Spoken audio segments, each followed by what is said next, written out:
A good look. Wendy Radio is live. Guess what today is? Newsmax.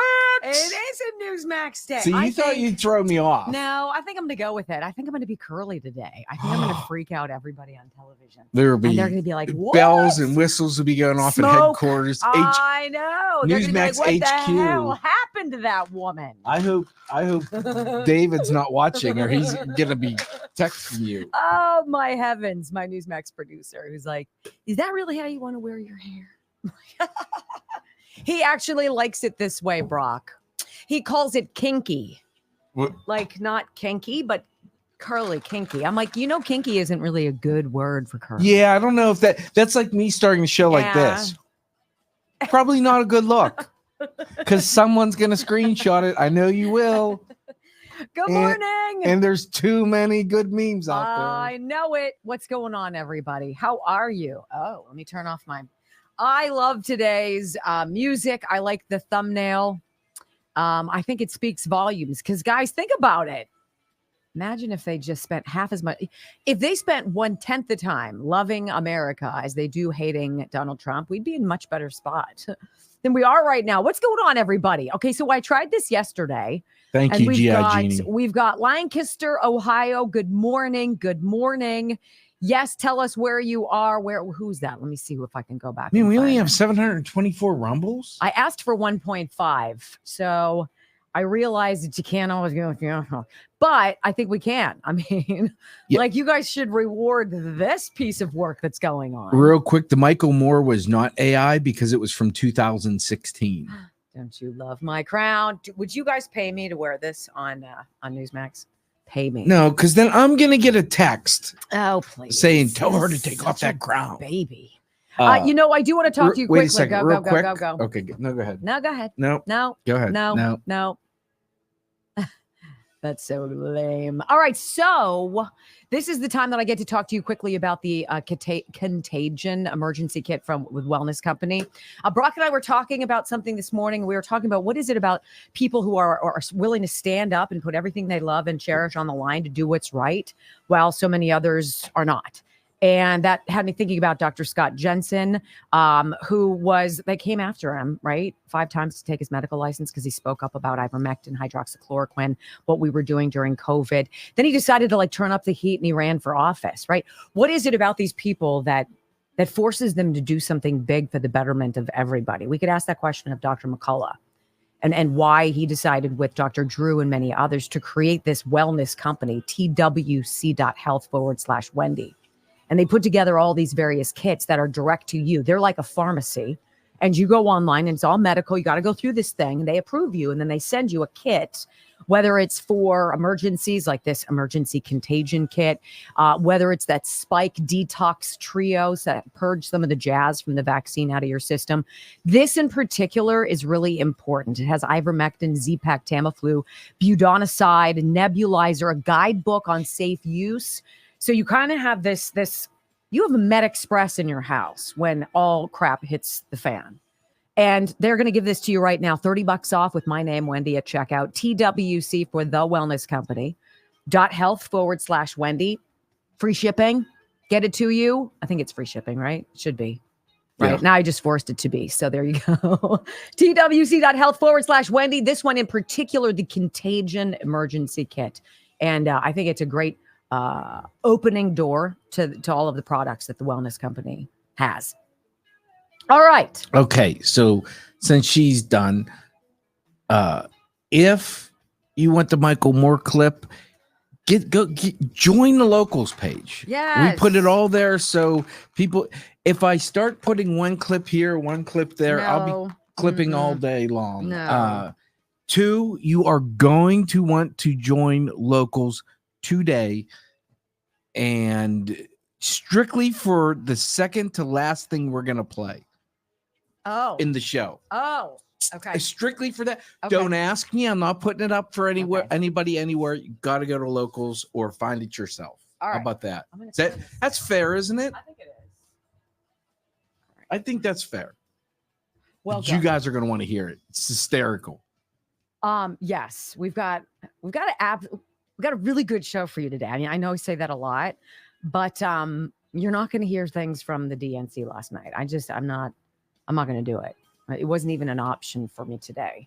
Brock sent me some sound, I think, just so I was aware of what was going on, because I don't want to have my head in the sand. But I don't want to give these people we don't give the people a that moment speak. of my oxygen, let alone my time. I'd rather make dinner than pay attention to what these people are doing. And not invite me. Somehow it always comes back to you. All right, 1.5. Are we there? Come on, man. Are we there? 5, 4, 3, 2, 1. Welcome to your daily dose of facts to fight off the liberal gaslighting. You can be in the middle of a hurricane. You have sanctuary in the city of Chicago. Or you can be on a calm day. North is still north. You could be in a thunderstorm. I am angry. We are not going back. Not ever. North is still north. People can yell at me. The hell with the Supreme Court. We will defy them. North is still north. It doesn't change fundamental things. And in this business, right is still right, even if you stand by yourself. We don't get fooled again. No. Live across the fruited plain and from sea to shining sea, we are converting the Marxist left 1 hour at a time on the Wendy Bell radio program.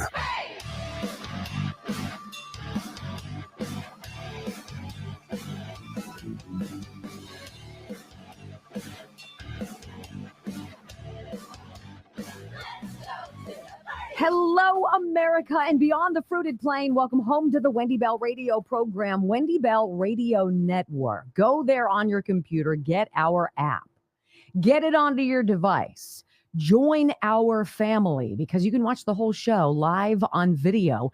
We're also increasing our reach across the fruited plain, going all over the place, city by city, station by station. If there is a talk radio station where you are and you are so tired of the same old boring voices, give them a call. Show them what we're doing. That's how we take back this country. You know, we got a lot of sound in the show today, guys. Brock was busy. But you're going to hear some voices that normally don't have the news cameras knocking on their doors. And these voices tell you the real story of what's going on in this country. It is both alarming and exhilarating at once. And we're going to have it all for you. So if you're new, welcome. If you're a frequent flyer, we're so delighted that you're part of our Wendy Bell Radio Army. Thank you and welcome home. I pledge allegiance to the flag of the United States of America and to the republic for which it stands, one nation, under God, indivisible, with liberty and justice for all. Amen. And it was really interesting. I heard a bit of what Donald Trump was saying yesterday. I forget where he was. I think he was in North Carolina. He had a rally. And it's sad when you see them bring out the bulletproof glass. You guys see that? Standing behind this protective barrier. And you know it kills him. You know it kills him. Have you seen the video of the young man? It had to be something when he was president. And there had to be some event in which a bunch of people with various disabilities came to the White House. And some of them happened to be on stage. And you know the beauty and the joy of those among us who have Down syndrome. It's like these people were picked by God to remind us what it's like to smile and to be happy. And in an off-camera moment, when a camera was rolling, one of these young men ran over to President Trump and he wrapped his arms around him. And Donald Trump opened his arms and, of course, swept him into them. You would expect that.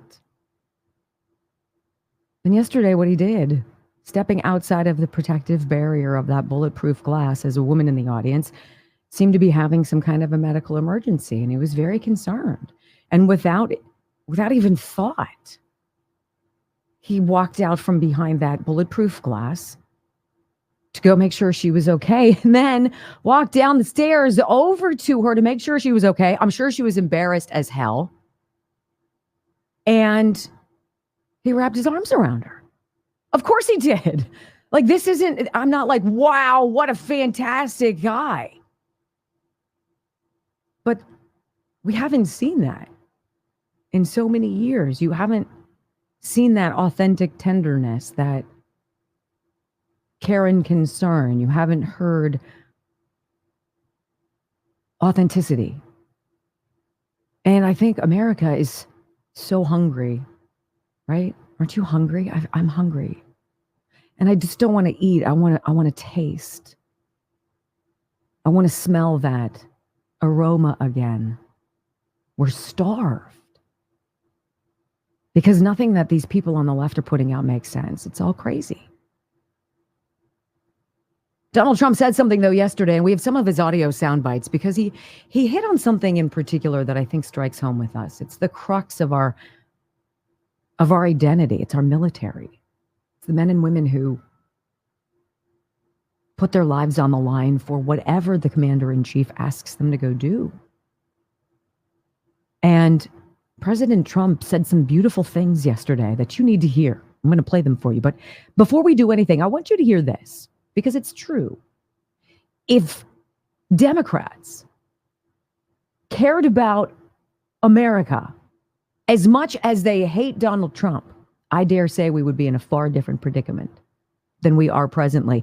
And the derangement, it's real. It's not some slam. It's not some nasty, snarky critique of people whose political proclivities are completely opposed to mine.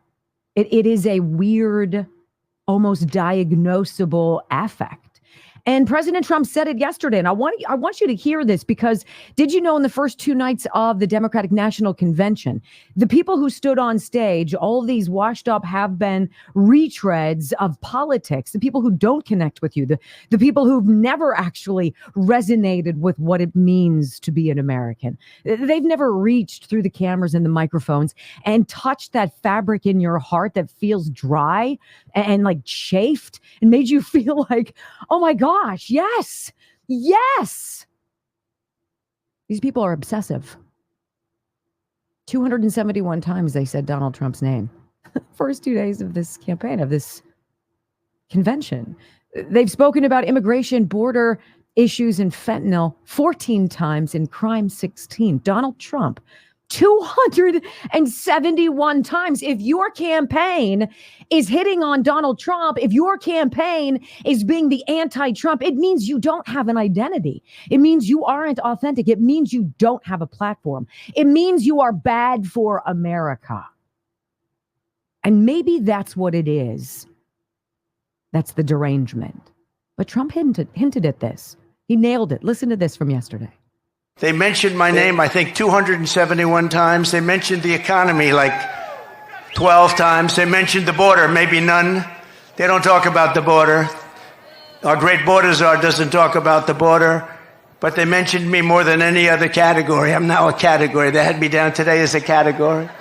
That's all they talk about. Trump. We've driven them crazy. They have Trump derangement syndrome. It's true. And people in the audience laugh, but you know that it is true. Meantime, the juxtaposition, the star of the show thus far of the Democratic National Convention was none other than Bill Clinton. I mean, this is why you can't take women Democrats, female Democrats seriously when they whine about Donald Trump's alleged sexism.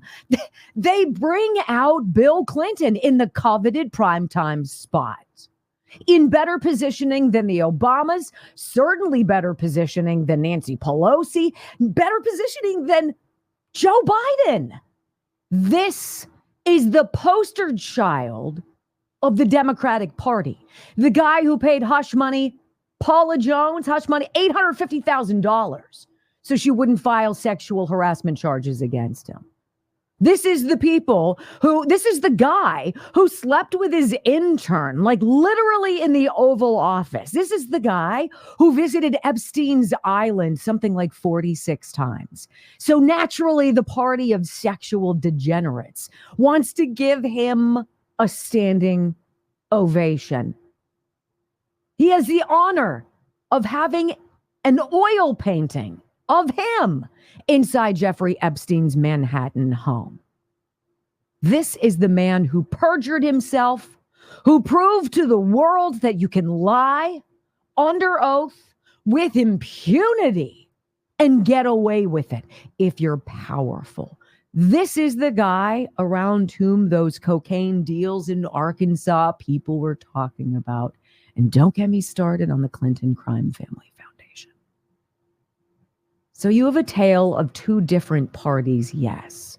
One that is based on making all of America livable, affordable, safe, inclusive even. And then you have one that is based on degeneracy, vile medical procedures, edicts, mandates, tyranny, and total control and derangement. So interesting. You know, you might be thinking that this is going to be close. It's going to come down to the wire. It's going to be neck and neck. Oh my goodness. No. You're going to hear on this program today voices that have a different story for you. And at the end of these 3 hours, you're probably going to be looking at this country through a different light, through a different lens. They know what's going on the same way you do. And the word is spreading. And there is a movement that is growing. And you're a part of it by being here. When we come back on the Wendy Bell radio program, I want to talk about one of my favorite people on CNN. Now, I admit, I think he's handsome as nuts. Van Jones. He is so disappointing and said so many disappointing, fallacious things last night on CNN at this convention. I want to play one of them in particular for you. It has to do with patriotism and Michelle Obama. Oh boy, buckle up. It's next on the Wendy Bell Radio Network.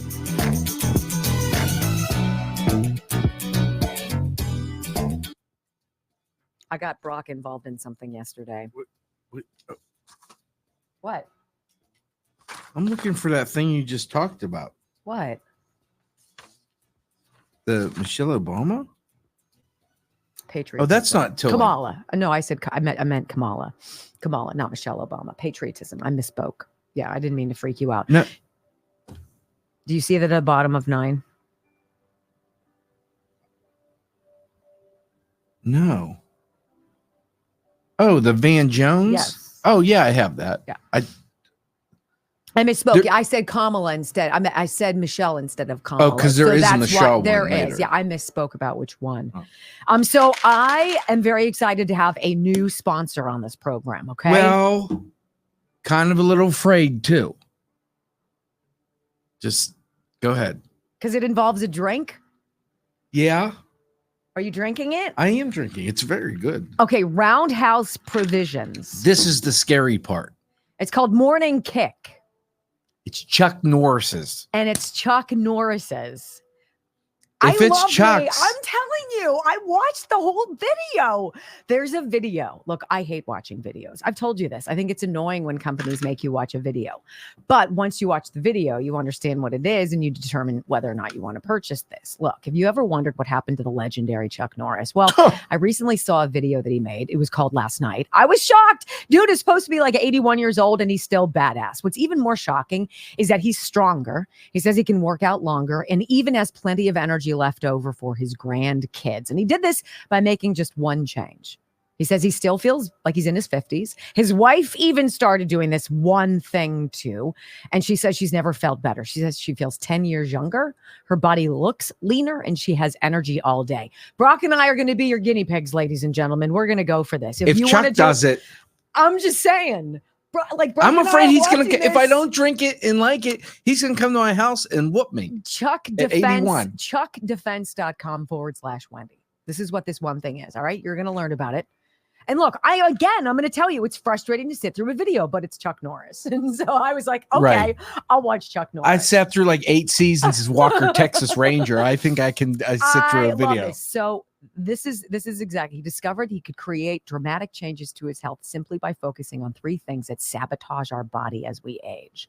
And you're going to watch his method by clicking the link in the description. This link, chuckdefense.com/Wendy. Go there, click on it, watch it, and then join us. Now, Brock doesn't know what's going to happen. Chuck Norris when he built the managed- hospital he was born in. Yes, give us your favorite Chuck Norris line. That's what you can do. That's how we can point He's for been this. stopping global warming. I love you Oh, the guys. You're Chucks. freaking fantastic. Freaking fantastic. 81. He could still whoop my ass. Oh my God, he's badass. His wife is gorgeous. This is what Chuck will do.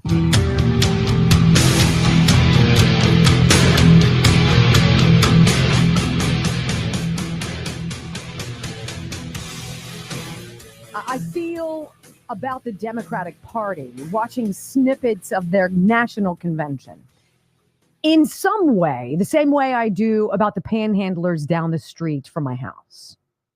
There's a revolving door of characters, male, female. Some look like they're veterans. Others just look like they rolled out of the woods. Others are sort of like, I don't know if you're really actually, I don't know what's going on with you. And we were driving by them the other day, and one of my sons said, I just don't understand why they don't get a job. And I was like, wait, what? What'd you just say? And they're like, well, all of the time that these people stand here on the street corner, wouldn't you just think you could go get a job instead and spend that time that way? And I was like, well, now that's using your noggin. But obviously many reasons why they don't, probably because they make way more money walking up and down traffic at the red light than they do if they would actually go and show up for a job, whatever their individual reasons are. I think about the Democrat Party and the time they waste with hate and with lies and with propaganda and with fake news. And I have to think how exhausting that must be. Think about how tiresome that would be. All of the things that you had to keep in check and you had to manufacture. It's a lot to keep in line. And I think that's perhaps why I notice, particularly at rallies for President Trump, there is just a calm, there is a congeniality, there's a warmth, there is a welcome, and there is a peace that comes with, I don't know, purity of mind. I'm not sure. But think about it. See, they don't want to focus on what's good for America because they don't care. And they need their minions, brainwashed and active, to keep the gravy train rolling. Now, Van Jones, I misspoke going into the break. I said he said something about Michelle Obama. He did, or they did. And we're going to play it for you later on in the program. But he's like the senior political commentator, whatever his title is on CNN. Obviously a big fan of Joe Biden, and I'm presuming a close personal friend. The way he waxes poetic about Joe Biden, literally got choked up and tearied on live television talking about Joe Biden getting hammered out. He did cry when Donald Trump won. So maybe he's a big willow. No, he didn't. Yeah, he did. No, he didn't. He cried? Yeah. For the country. No. You don't remember? No. Oh, I'm going to have to find it. No. He's Willow. Stop it. I still like looking at him. Okay. All right. He said something, though, about, we spoke yesterday about this electricity. They want it to be joy. Oh, it's joyful. There's so much joy. And then all of the people outside the convention, outside the United Center, breaking through the barricades and burning the American flag. Nothing says energy and joy like that. So then they changed different strategies. Momentum became a big one we told you about yesterday. Well, this is one of the biggest This is might be the dumbest thing I heard all day yesterday. Here's Van Jones talking about patriotism. You ready? Go. Yeah, I feel like there's a distinction between what I would call a cheaper patriotism and a deeper patriotism. There's a deeper patriotism here. It's not just the rah-rah stuff. They are asserting that the value of freedom is not just the freedom to not pay your taxes or the freedom to say get off my lawn. It's the freedom to live a full life, and to be able to live a full life, we need each other. We need smart government. But I haven't seen so many USA. There's a muscular patriotism associated with Kamala Harris. There's a musculature to what she's saying. She wants to fight. She's not afraid. I want to fight for this. I believe in this country. I believe in this particular vision of freedom, and I'm going to fight for it. And I think that's a very interesting, new kind of combination that I haven't seen before. Oh my gosh, even Anderson Cooper's looking at him going, dude, I want to know whatever the hell you're smoking back there. Do you have a kayak in your garage? Let me look at your pants. Are they pinned at the bottom? You got skinny jeans on, maybe some Vans. What are you doing there, Van? Driving your Subaru? Sorry if you drive a Subaru. Sorry if you drive a Subaru. I get it. A lot of people like them. They're very functional cars. I get it. So here's Van Jones talking about this muscular patriotism. Now we have to quantify patriotism. You have to quantify it because nobody breaks out in USA, USA, or fight, fight, fight. They're just kind of standing there going like, okay, what are we supposed to do next now? We've gotten our marching orders. What are we supposed to do? They wait for the applause sign. That is, and then someone starts the chant, and then they just repeat it. I don't understand, and it's curious, and I would give great props to anybody on the panel who would say to Van Jones, that is the dumbest thing I've ever heard. You're quantifying something that is innately immeasurable, right? It's like saying you can quantify love or grief or anything like that. You can't see it. You can't touch it. You can't put it on a scale, and it has no monetary value, but you can use it because of those things and allege that your side, oh, what good people, what just good, strong, wonderful people. It's preposterous. The whole thing is. And I think it's wonderful. And I think this is one of the many reasons why they hate J.D. Vance so much. I'm going to pay more attention to him in the next several days. And we're going to bring you some more of the sound that he drops impromptu, off the cuff. It is well said, well constructed, well delivered, and it absolutely nails all of the methods and strategies the left is trying to use. Did you hear all of the people trying to criticize J.D. Vance for going to Yale after all of the speakers on stage at the DNC who, yeah, that's right, they went to Yale. Wah, wah. All right, when we come back, I have this series of audio sound bites from President Trump yesterday, and it's specific to the military. This is going to make you feel energized, all right? You maybe even have some muscular patriotism next on the Wendy Bell Radio Network. Some of the the flu shot gets the flu gets a Chuck shot every year. Actually, I'm done with my drink, and I feel like I need to go beat the hell out of something. Do you? Yeah. So you need your heavy bag. All right, you do that. I'm going to do a read here, and then I'm going to go because I've had 2 cups of coffee. I want to talk to you quickly, guys, about the Disc Institute of Pittsburgh. And actually, it's funny because I hear Dr. Rafferty in my ear on our radio station commercials. It's terrible when you watch somebody who you love go through something that seems that it can't be fixed. And watching somebody suffer with back pain is just awful. I watched my mom for years, and now presently watching my father. And if you could be fixed, if you could be cured, and you could do that without surgery, how quickly would you be interested in that storyline? I would be.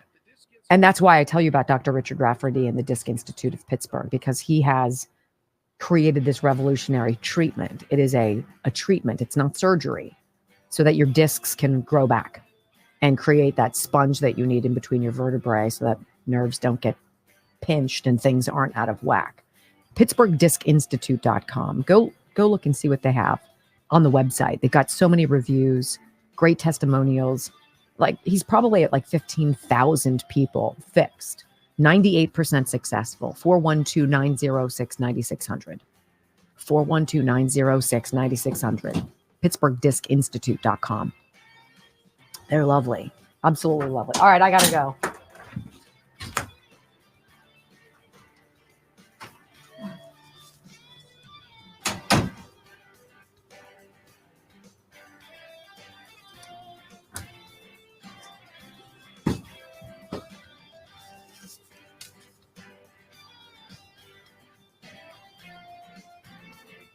I didn't get to see all the Chuck Norris. I personally love Chuck. He's like one of those. He's like the Rocky movies almost. They're like those guilty pleasures. You just gotta love Chuck Norris though, because he's able to. He was in Dodgeball. Where like, well, if Chuck says it, he's just willing to make fun of himself, but he's fantastic too. Right. And in all fairness, the drink's really good. That's the big fear when you try these things, when they reach out and say, "Hey, would you like to try this?" And is that, oh my gosh, what if it's not something I would drink? Because, you know, we're still in the business of advertising. But it's actually good. I can say we've been lucky with the Field of Greens, the certs, and thank you guys for those comments. Were over 7,000 again yesterday, and got us to number 4 again this morning when I checked. So makes a difference. Makes a big difference for us. I mean, the best thing you can do for us and you know, Sean, is be active, rumble and be active. That's the best thing you can do. You know, we like to see it, and if Sean likes to see it, and it makes it better all around.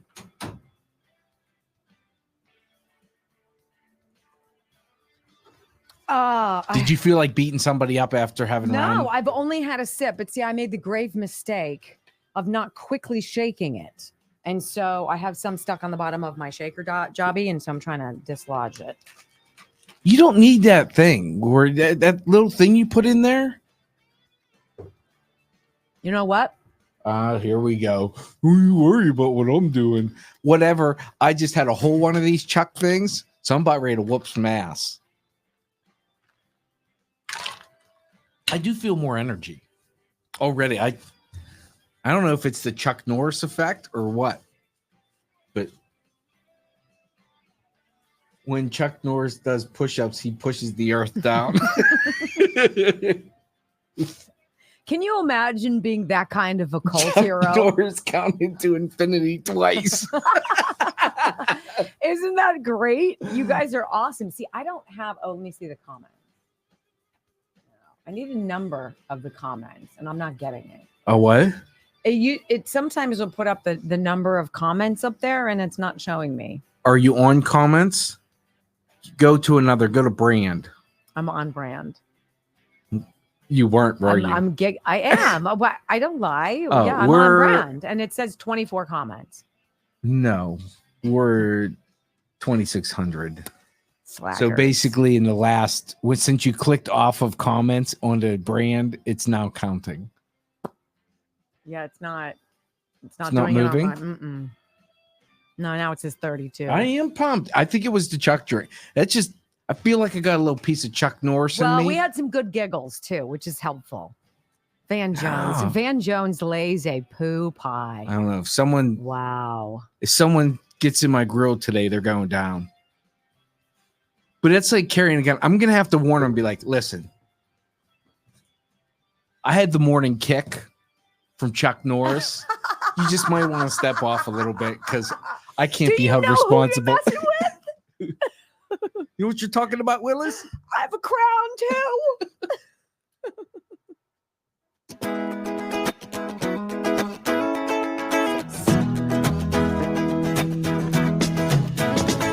Welcome back to the Wendy Bell radio program. Okay, so during COVID, what a privilege. I had this wonderful privilege in 2020, and I'd only been on the air a couple months. I'd never done radio before. I was television 30 years, right? And make this transition to radio. I know nothing about radio. I just know Brock. And with Brock's help, and the number one thing he said to me as advice, other than don't hang up on people who call. Which you did twice. And then I never did it again. And brilliant. And I said brilliant too much. So he got me a bell. And every time I said brilliant, I would hear on the... So I didn't say brilliant anymore. I got to watch in a really interesting capacity the coverage of COVID. Not just what it was doing in my own individual world. I'm married to a doctor. I have 5 kids in various schools. 2 were in college. 1 was in high school. 2 were in middle school. And so I had this kind of unusual perspective in a lot of different areas. And then I watched as the media covered this and that. And I watched the Trump administration with their daily updates and this coronavirus task force. And every night at 5 o'clock, they'd come out and they'd give us the numbers and the data, And we started looking at it kind of critically. And we're like, this is just so unfortunate. And then we had a couple callers who were members of the military, Marines. And they had been pushed out of their careers because the Biden administration issued an edict that the military be vaccinated. And we listened to what happened to these men. 8,000 in total, I think the number is, in the U.S. military that decided to walk away from service because of the mandate, because it's wholly un-American. And I was grateful to yesterday hear President Trump discuss these men and women, not just those who lost their jobs, but those who remain in the ranks and have had to watch, the same way I have in media, something that they cared about crumble in such a quick amount of time. How fast these people infiltrated our military and started teaching DEI and normalizing transgender stuff. And it was like, what are we doing? Can we fight and defend our country? Because that's kind of where the line draws for me. Donald Trump talked about that yesterday. And I really want you to hear these sound bites because you won't hear them elsewhere. For all of the men and women out there whose backs were against the wall with the proverbial gun to their heads, who decided to chuck it all because their individual self-determinism was greater, I want you to hear what Trump had to say. Audio soundbite 1. Kamala and Crooked Joe purged 8,000 service members from our military for refusing their COVID vaccine mandate. They refused to do it. We didn't want a mandate. The mandate, you just can't do that. I will rehire every patriot who was fired from the military with an apology and with back pay. They will get their back pay and an apology from our government. Now, if he's going to do that for the military, imagine the restitution. Imagine the plan that will have to be carefully nuanced for every single man and woman who's been thrown away by these Democrats and this uniparty in prison for a setup January 6th. How do you make that whole again? President Trump continued, and this is music to the ears of every common sense American out there. This nonsense pushed by lunatics has no place in the United States military. Go. But under Comrade Kamala, our military has been abused for radical social experiments, On day one, I will get critical race theory and transgender insanity the hell out of our U.S. Armed Forces. We're taking it out.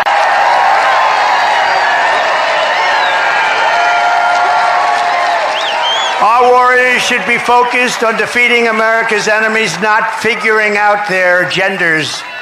By that time, hopefully, they know their genders. Marxist ideologies have no place in combat. 100%. Thank you, Mr. President. Day one. Day one. Number 3, audio soundbite. And by the way, we're done with taxpayers funding gender reassignment surgeries. This is out of here. Go. If you want to have a sex change or a social justice seminar, then you can do it somewhere else, but you're not going to do it in the Army, Navy, Coast Guard, Air Force, Space Force, or the United States Marines. Sorry. You're not going to do it there. The military brass that led these absurd and insulting initiatives will likewise be removed, and they will no longer be in command. They're going to be gone so fast. Absurd and insulting. That's what all of this is. And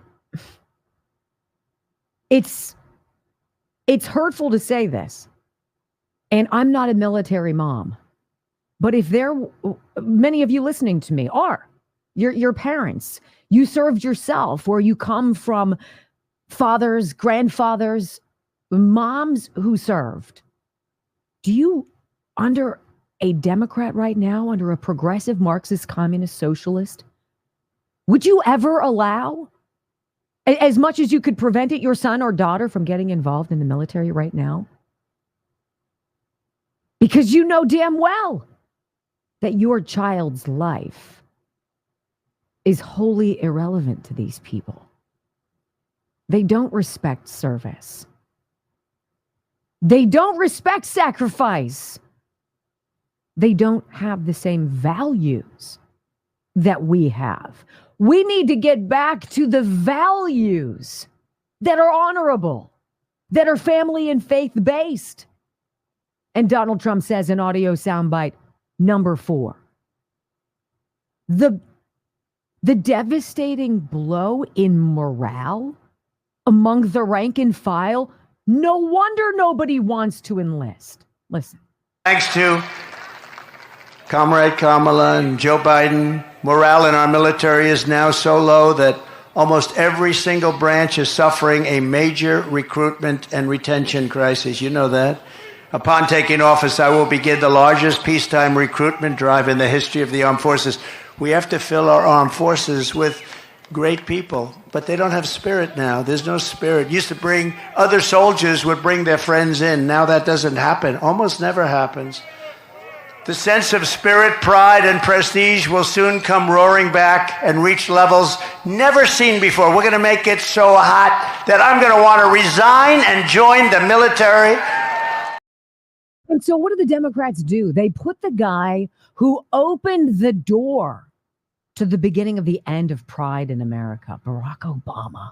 They put him on center stage and they glorify him as some kind of amazing thought leader. That man opened the door to more division. He apologized. Job number 1, the first thing he did when he took office was to go on a worldwide tour to apologize for the excellence of the United States of America.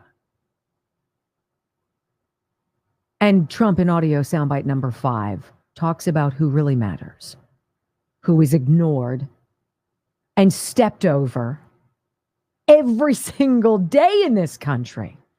Our veterans. We have squalor in our streets. Our vets are disregarded, living on sidewalks in freezing cold and unbelievably hot cities all over the country. And yet we have people coming in to our country that are living in luxury hotels. Ladies and gentlemen, they're using the VA and moving aside veterans.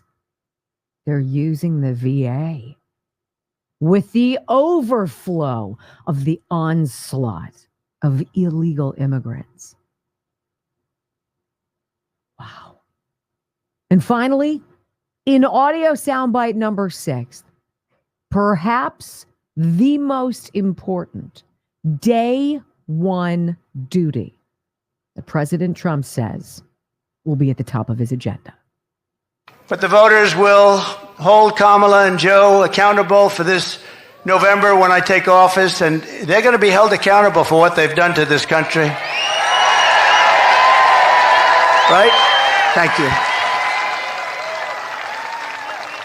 I will ask for the resignations of every single senior military official who touched the Afghanistan disaster.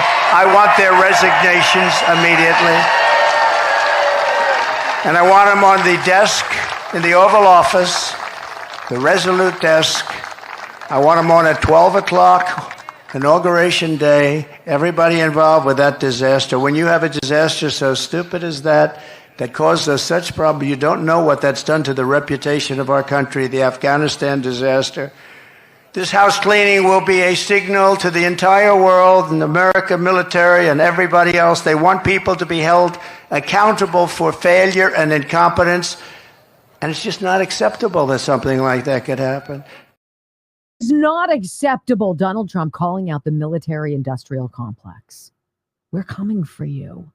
And by the way, this is where Elon Musk, in that X Spaces conversation he had with President Trump last week, dangling the offer of serving in some form of a government accountability division to find out where's the money going.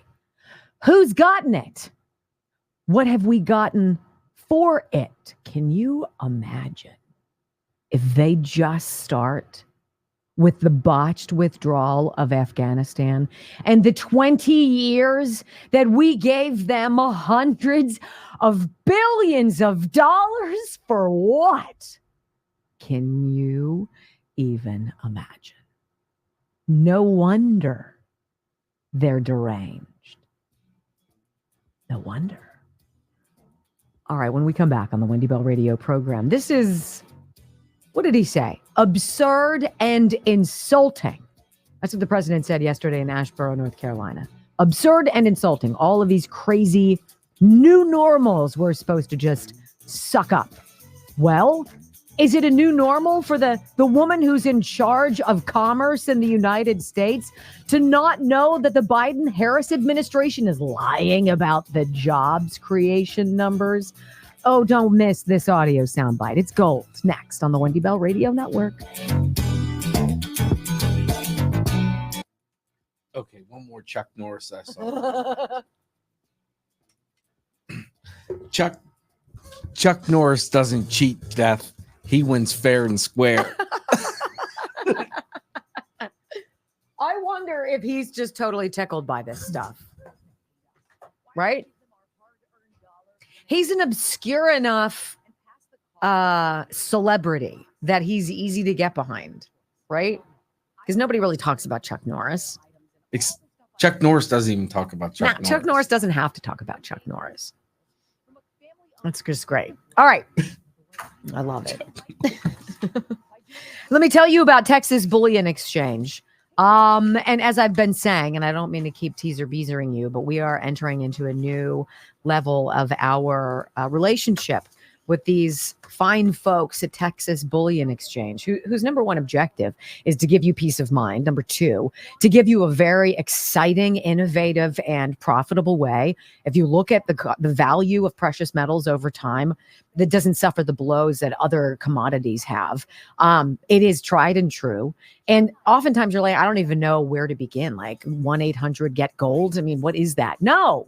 It's Texas Bullion Exchange. These are the people I trust. They have our values. They love this country. They share our common sense conservatism. And they put out something that I think you're going to find very interesting. It's the 3-coin set. It's Donald Trump featured on it. There's a full color flag on it. It's called Obsidian, which is made by rapidly cooling lava rock, and it's a silver coin, and it's beautiful. This is the 3-coin set.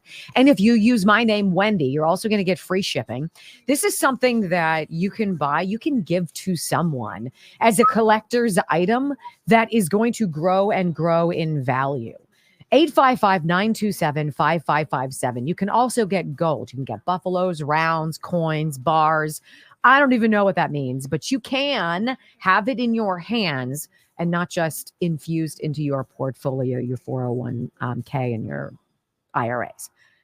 855-927-5557, texasbullion.com. Tell them we sent you. Use promo code Wendy. You're going to love it. And I believe if you still use my name, Wendy, you're going to get 10% off the other things like coins, the certified coins that yes, right? You're going to get a special savings. They're wonderful people. And you're going to enjoy having conversations with them. I like when they teach you stuff, and I learn something from them whenever I talk to them. Right? Do you remember those callers, Brock, who told us about how they got carved out of the military? Yeah. How they lost everything. They were going to lose their benefits. I think they were embarrassed in front of their families. They were demonized, and they were unceremoniously and dishonorably booted. How dare you? And Donald Trump and you and toxic masculinity, that's the threat to democracy. Got it. I think Trump should start what he's a cleaning crew and Chuck Norris be the face of it. Be like, you know what? Hulk Chuck's Hogan coming might for be you. a part of that. Chuck's coming for you. It's a slogan I could get behind. 100%. It's not Donald Trump coming for you. It's Chuck Norris. And you just watch them. The boat wouldn't even need to sink. The rats would be jumping. The parting of the Red Sea. Yeah. Let him through. He didn't have to part the Red Sea. It moved. It got out of the way. That's a good one. Yeah. When Chuck Morris walks up to the Red Sea, he doesn't have to part it. It gets out of the way. That's fantastic. Look at us. All right. So how many comments do you have on your side? See, I've grown to 600. 3,100. Wow. We need to come up with a yes or no or question. So Demanda, come up with a yes or no for me. Wow. Now you're telling or a one other or people two. what to do. No, Demanda, she's good with this stuff. She's quick. Wow. She is. Don't tell people what to do. I'm not. I'll send Chuck after you.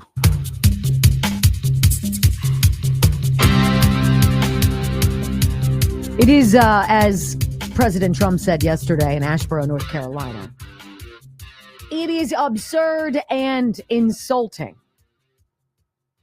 I mean, you could choose which subject, which category you'd like to put in there, which thing. Absurd and insulting. One of the main ways, obviously, a government shows its health is certainly with employment. Another way is with inflation. Now, inflation is harder to fudge if you want to hide it. If you want to openly lie to the people who feel it with every expense. So Joe Biden tried to lie and say he inherited 9% inflation from Donald Trump when he took office. Obviously, factually, absolutely wrong. A lie. It was 1.9%, if I'm not mistaken, when Joe Biden came into office. Now it is the inverse. It is 9.1. It was 9.1, I believe, in the summer of 2022. And so they celebrate. It's come down a bit. Well, it's like kicking your dog. If you don't kick your dog as often, you kind of want to be rewarded for that. You're still kicking your dog. It still sucks. You shouldn't be doing it. We're still suffering, just not as much as we did at the height of the suck. They believe that involves a ticker tape parade. I disagree. Gina Raimondo, who is the Commerce Secretary, and I'm sorry to say this, she has the face of a rodent. She just does. I look at her and it's unfortunate. It's just, okay. But she doesn't do herself any favors by being deranged. She falls into that category. Imagine how much she might have been able to do for America if she cared about it a fraction as much as she hates Donald Trump. So did you see this? She's on where? ABC? CBS? Whatever she's on. ABC. And whoever the news babe is talking about this revision, downward revision of jobs. There wasn't a million new jobs. There weren't a million new jobs created in that 1 year between March 23 and March 24. They lied. That was really loud. It hurt my ears too. I'm sorry. But sometimes they lied. They had to revise the numbers. The Bureau of Labor tells us they had to cut back, 115,000 manufacturing jobs. Yeah, those didn't really exist. This is the largest revision in 15 years.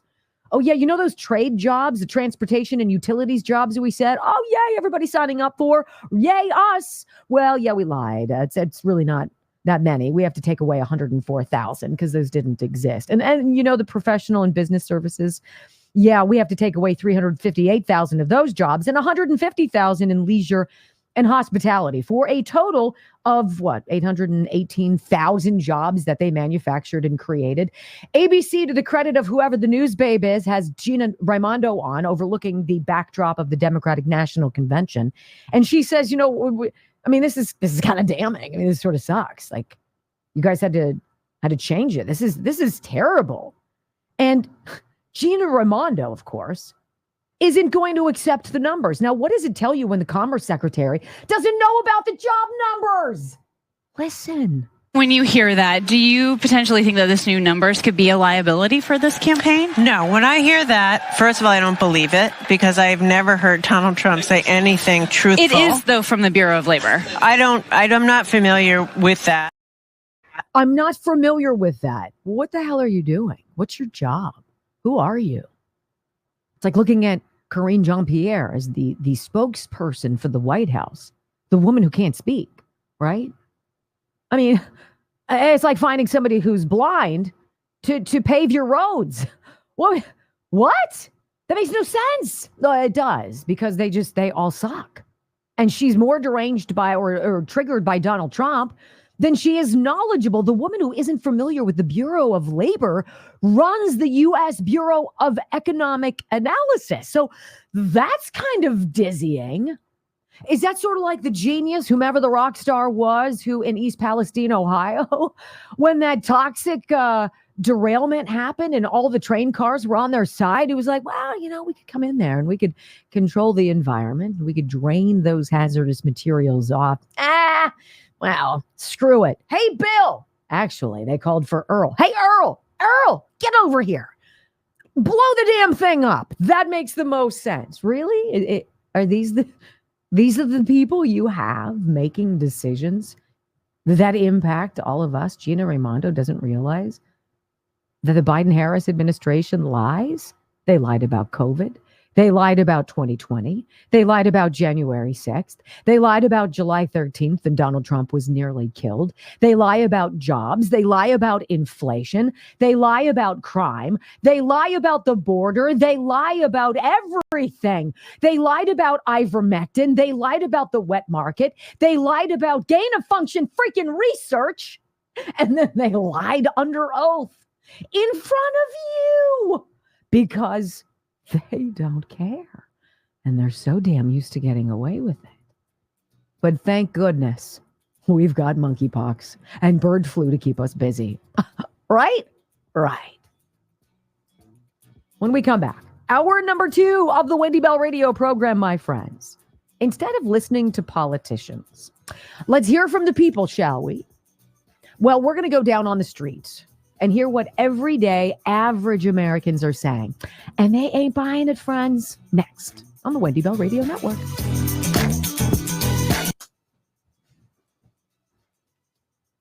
Let's light it up. Torch it. But sir, it's going to poison the water, the ground, the crops, the air, all of it. Well, who cares about East Palestine? I mean, this is flyover country.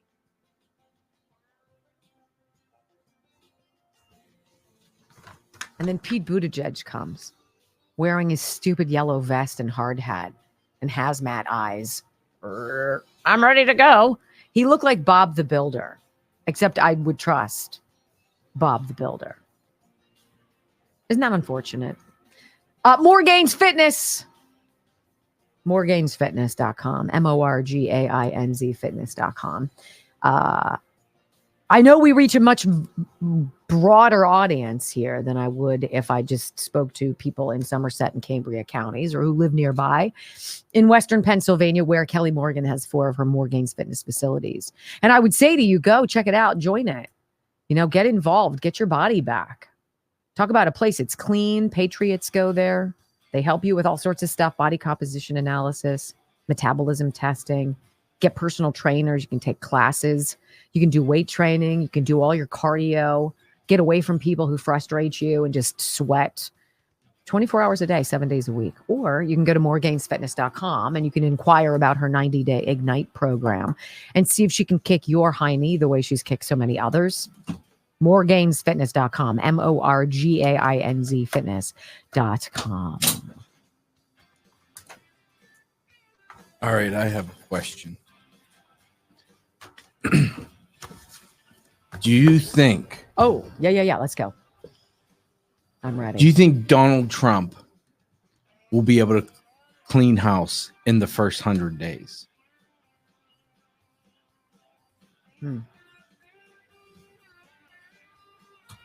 I just put mine in. Anybody else? Let's see what you guys are doing. I'm going to come down to we got time to what's with you. I do. I'm an internal optimist. I think the minute I stop thinking, and it's okay, like happy Barbie blonde, I get it. Darius, I get it. We're so trained for those them. of you who say no, like Sonny, I get it. Yeah. Far more yeses than there are nos. But that's an interesting conundrum. I got this beautiful letter from, her name is Marilyn, and she's from Bunker Hill, West Virginia. And I just wanted to tell Marilyn, I got it. And I read it, and I see you, and I hear you, and I thank you for that letter. I am still amazed by how many people send me notes regarding my mom passing away. That you take the time to go out and buy a card and then search my P.O. box address and the lovely sentiments that you write, and then the wind chimes and the rainbow makers and the window and all of it. Like, you guys are amazing. That's what I'm trying to say. There might be some big news for tomorrow too. Oh yeah. He's pregnant. Sorry. What? I didn't hear what you said. Yeah, it's exciting news. You're right. Oh. The store. I was talking to our new merch girl. The store. I hate that word merch. Can we find a new one? That's what everybody calls it. It's so okay. Go ahead. Who's been building it told me yesterday, because we had to figure a few things out. Yesterday, she's like, I don't think there's going to be a problem launching this on Friday. She's like, she's real hesitant on giving me a anxiety. definitive. I have anxiety, and I really don't want to think about it. Swag. There you go. Swag. So I think you guys are really going to like the one shirt. Okay. I can't wait. I have knots in my stomach. What's that? I have knots in my stomach. Why? You're not doing anything with it. I think you're really going to like the one shirt. And you know which one I'm talking about. It's something we haven't done. Ultra. Yeah, you heard it. Thanks, baby.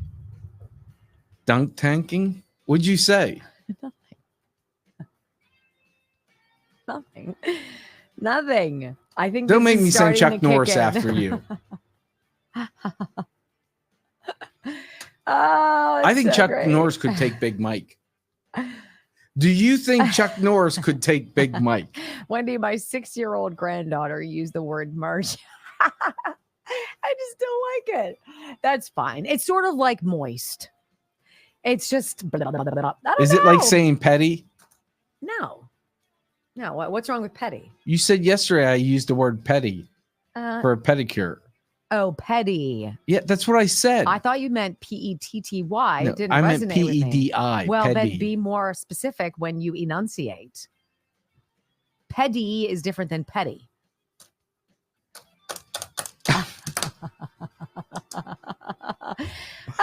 My cheeks hurt. You don't wear shirts? Wow. Painter? We're gonna have sweatshirts, coins, peace keys. I love my peace key. Is it the most fantastic item of jewelry you'll ever own? No, but it feels nice where it lays on your chest. How you doing? It feels comfortable. Well, it's right on your heart. Or at least the distance to my heart, which then you're forced to have as well. It is all about me. And merch sounds gay. Just stop it. So everybody's saying, so we're getting some yeses here. Yeah, but I'm sorry. Is that a yes to Chuck Norris could take Big Mike? I don't know.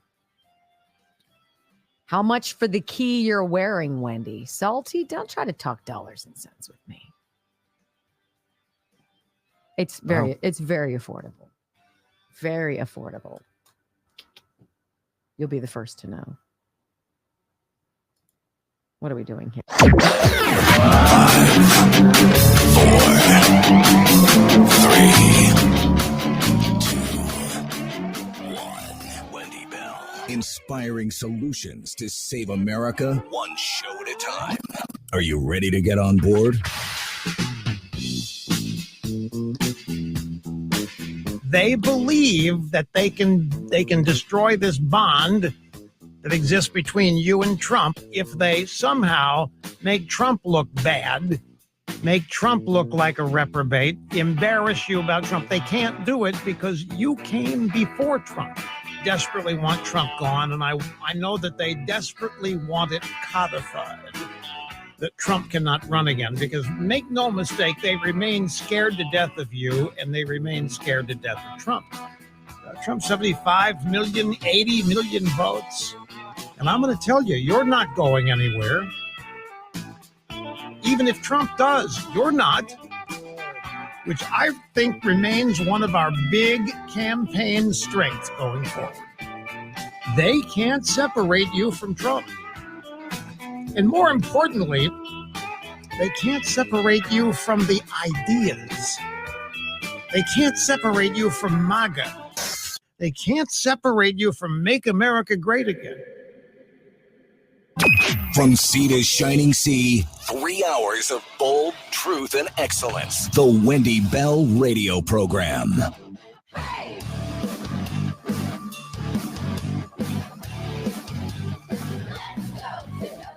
Welcome back. Hour number 2 of the Wendy Bell Radio Program. So those of you who are walking out there in the podcasting darkness, I want to ask you, have you not gotten my podcast downloaded onto your phone? What?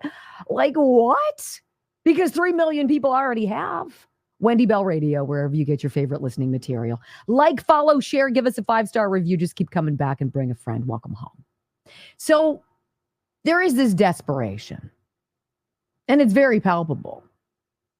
They want all of these messages of unity, of joy, of energy, of patriotism, this feeling of love and belonging, which everything you've gone through for the last 3.5 years, heck, everything you've gone through since Donald Trump and Melania went down that golden escalator, the lies, the deceit, the dossier, the impeachment, the crimes, the changing of the statute of limitations, the gag orders, the fines, all of it is, of course, the opposite of what the Democratic Party wants you to believe they're all about.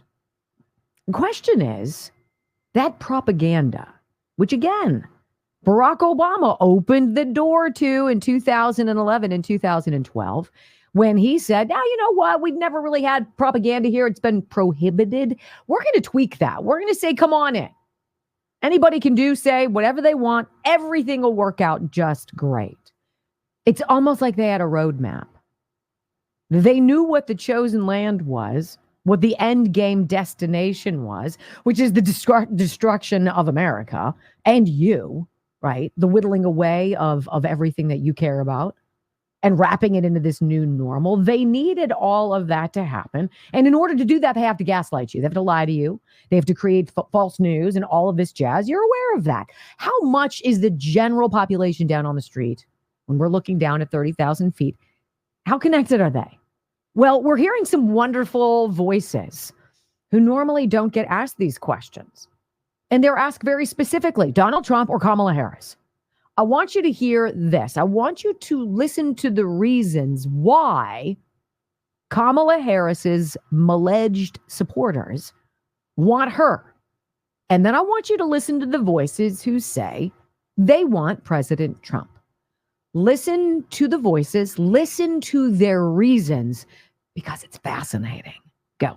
Trump or Kamala? Kamala. Why is that? I think it's obvious. That's all I have to say. Oh, absolutely Trump. All day, every day. Why is that? Because he's for America. He always has been for America. You go back to his interviews from the 80s. He's always loved America. I don't give a rat's ass about Kamala. Trump or Kamala? Kamala. Why is that? I can't begin to tell you. Every reason. Just like one?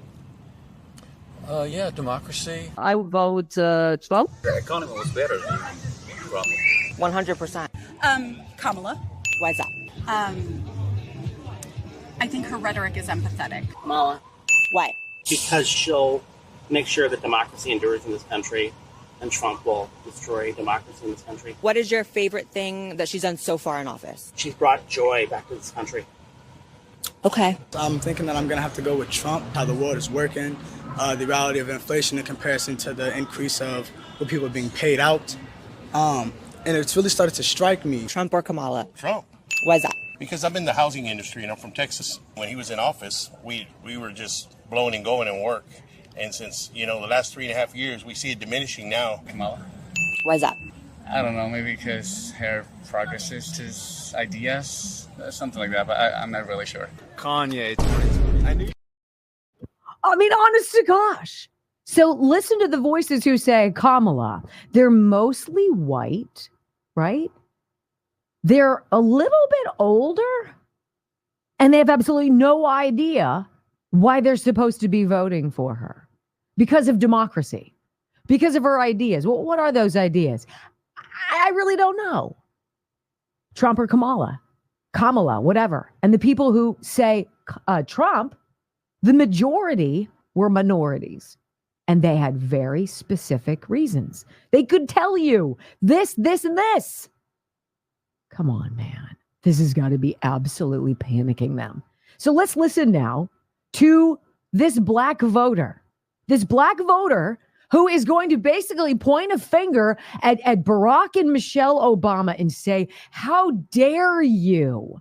How dare you come here and say these ridiculous things after the damage you've done to this country, the conduit through which your backyard neighborhood of Chicago. Listen. Michelle and Barack Obama made me sick last night. They sat there and race baited and made it a racial thing. I'm sick of identity politics and the DNC and the Democratic Party trying to keep blacks on the Democratic plantation using these black pawns, Barack and Michelle, who are millionaires while illegals destroy our communities. Venezuelan gangs take over Chicago, where they're from. How dare you, Barack Obama and Michelle, sit there and play the race game while Venezuelan gangs are taking over the city that made you president and made you first lady. How dare you, Barack Obama, sit there and lecture us about the rich when you live in Martha's Vineyard now and you don't have to deal with illegals in your children. Oh my goodness. What? Everybody knows. Everybody. No matter how absurd or insulting the ideas on the left are, every day, average Americans are not being fooled.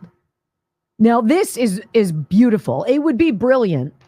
I'd have to ring the bell because Brock says I'm not allowed to say that word anymore. But it is. I want you to hear this. This is a supercut a mashup, if you will, of how wonderful, how fantastic Michelle Obama is. What a woman. Listen. Could have a big, long, smart-sounding question here, but I'll just say Michelle Obama. I think Michelle Obama's speech was probably the most effective, powerful political speech I've ever heard. Best convention speeches I've ever seen by anybody in any circumstance. She's probably the best non-political speaker in the country. Probably the best speech I've ever seen. There is no one who has a speech delivery like Michelle. No one on the political, in the political pantheon. Boy, did Michelle bring it. And she did it with her arms out, that sleeveless outfit, just wonderful. She was masterful, not only in her words, but in her expressions. This was a masterful act of leadership. It was a sacred task. It was like an oasis. I didn't realize I had been in a spiritual desert. As a white man, that was just so powerful. Man, she has got some skills. I am surprised we still have a roof over our head. She blew the roof off of this arena last night. That in that moment when you left your body. As a piece of political communication, I'm not sure. I can't think that I've seen anyone do it better than I saw her do it last night. She is beyond politics. She always seems to transcend politics. She's not a politician. A cultural figure. She transcends politics. This was a cultural moment. Subtle, deep, thought-provoking, surprising, unusual, perfectly delivered, stunning speech. Michelle LaVaughn Robinson Obama from the south side of Chicago, honey, was on that stage tonight. And yes, she preached. Michelle Obama preached tonight. She gave a sermon to this country. She gave instructions and things that needed to be done. Vulnerability in a way that makes you see one another as human beings. Put it up there. Yeah. With Barack Obama's 2004 speech or Reagan's 1980 speech, Ted Kennedy's speech. Wow. I wish we had Ipecac as a sponsor because I feel the gurgling of needing to vomit. I just can't get over the edge, and that would make it happen. That was so good. That's right. Girl, she was speaking. It was a sermon. Huh. Now, I want to ask you, does that make anybody feel suspicious? Because I still feel as though there's a Michelle Obama dark horse opportunity. I know the woman says, the person says that they don't want to run. I'm just going to say they seem to be very appealing to these people on the left. We'll keep our eye on it. Okay. When we come back on the Wendy Bell radio program, it's Scott Jennings time. Yeah, I know he's one of my boyfriends, and he drops it on a CNN panel. 2 clips for you. Don't miss it. Next on the Wendy Bell Radio Network.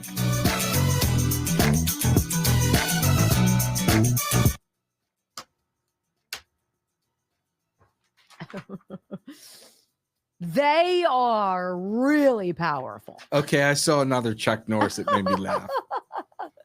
Go for it. We should rename the border Chuck Norris because nobody crosses Chuck. That's true. It's the best. We should get all these Chuck Norris things together, and we could use them as part of Bad Joke Friday if we ever have a WBRBrock at gmail.com. All Chuck Norris sayings. I want to tell you guys about the Simkovich Concussion Institute and why going there for intensive treatment, an intensive protocol is super duper important. Look, when you're in a situation and your brain has been injured, you need it fixed now.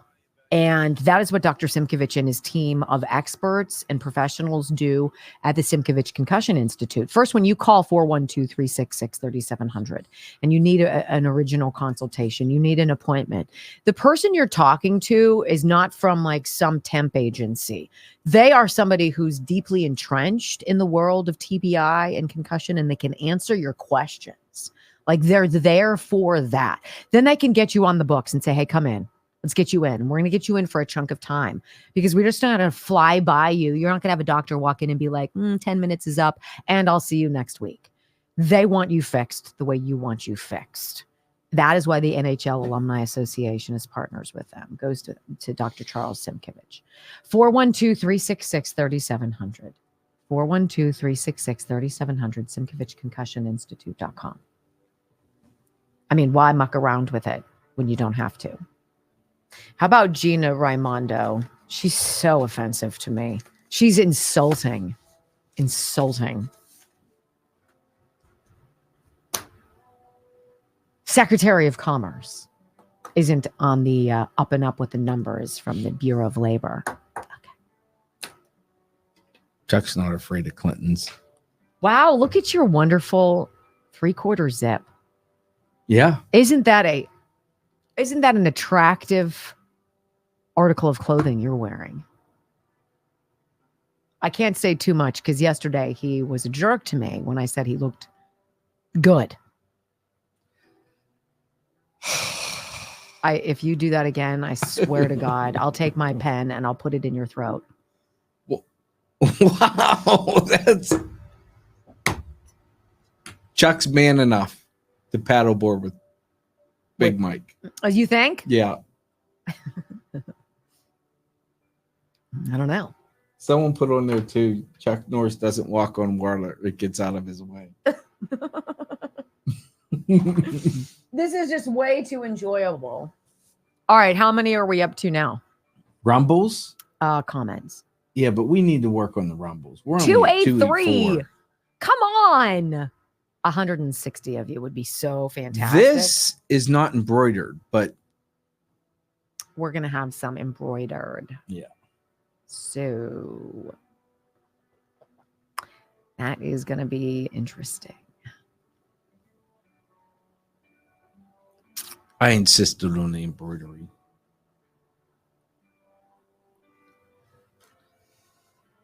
$284. We are now. I'm not going to count. Should I count the 250 we had before the show? Yeah. So we're at almost 5,000. Wow. You guys, what number were we on the leaderboard?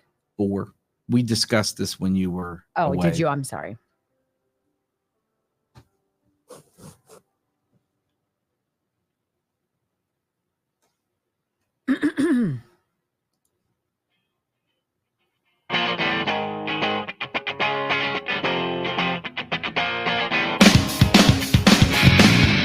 So I've got this article from RealClearPolitics.com pulled up, and it says, surrounded by Ivy League grads, Walz attacks Vance over Yale. There's this weird obsession. And it's interesting that the Democrats, they try to pretend that there's something. It doesn't matter what that something is, what that fill in the blank something is, but they can't get out of their own way, and then they just trample themselves. So this party that wants you to believe they're all about helping you break free from the shackles of whatever poverty, despair, addiction, economic hardship, you go be you. You dream, you work, you succeed. You are the lifeblood of this country. Then they go and they make fun of people like J.D. Vance. And if you're Tim Walz, it's a losing proposition that he keeps going for. Attacking J.D. Vance for going to Yale, even though so many people in the just immediate perimeter of the stage at the DNC also went to Yale. What's going on? It's so disingenuous. Well, Real Clear Politics says this, and I'm going to get to 2 Scott Jennings sound bites where he just drops the hammer. The third night of the Democratic National Convention felt less like a political assembly, more like a school pep rally, as Minnesota Governor Tim Walz, a retired teacher and assistant football coach, formally accepted the vice presidential nomination. This was by design. And they even, if I'm not mistaken, introduced him with the wrong rank, with a level that he didn't achieve. They care about the facts and truth? Not at all. Not at all. It's the fourth quarter. We're down a field goal, but we're on offense, Walz said at the end of an evening that featured a band and football players and a crowd ready, like nearly ready to run through a brick wall. We're driving down the field, and boy, do we have the right team to win this. But it's weird that he keeps calling J.D. Vance and Vance's background and his vision and what he says weird or dangerous, and then criticizes him for going to Yale as though he's some kind of a rich elitist that flies around on a corporate jet. Well, Scott Jennings on CNN last night dropped the hammer on that. Here's audio soundbite number 1. Something he does that is so weird to me, the constant attacks on J.D. Vance for going to Yale. I don't understand this. I've heard Walz proclaim to be a small-town guy who wants everybody to get an education and succeed, and he spends a fair amount of time attacking J.D. Vance, who grew up poor and got an worked hard to get an education and rise above his station in life, and he has used it as a punchline on the campaign trail. And I don't understand what he's trying to communicate to every small-town poor kid out there, saying, if you choose to work hard and go to an Ivy League school, you somehow abandon your hometown. I don't get it. Speaking as one of those small-town kids who actually went to Yale, yes, I do take exception to that. I think you are correct on that. Yeah. But yes, this is why I wanted to play for you at the beginning of this hour, the beginning of the first hour of the show, all of these very specific and relatively succinct sound bites from President Trump, where he says, this is what we're going to do on day number 1. This critical race theory garbage, this transgender nonsense gets out of the military. It's done. On day number 1, the men and women, 8,000 of whom were carved out of their military careers because they stood up for what they believed in, and that was to not be forced to get a vaccine. We're going to bring them back with back pay and an apology on day number 1. On day number 1, President Trump said, all of the people in the military who played a role in the botched, embarrassing, and deadly, unnecessarily deadly withdrawal from Afghanistan, they will be eliminated. They will be carved out of the military. I expect their resignations on my desk at noon as my hand is on the Bible and my beautiful wife is standing next to me, well aware of the job that we have to do. But they have no specificity on the left. And Scott Jennings says that. It's important. Tonight said anything. Nobody tonight said a damn thing. They want you to vote for a ticket based on absolutely no concrete idea about what they would do once they get in office. You said he got more progressive when he got elected governor. So you're saying every time he gets another office, he gets more and more progressive. I think that's exactly what would happen. Tonight, you did hear people say, well, we may not agree with them on everything, but at least it'll be joyful as they tax us into oblivion. I think the idea that you could run an entire presidential campaign based on the idea of vote for me to find out what's in it. Wait a minute, Scott, terrify every American. Scott, But you know what? That's what they've done. And the Republicans have been right there allowing them to do it.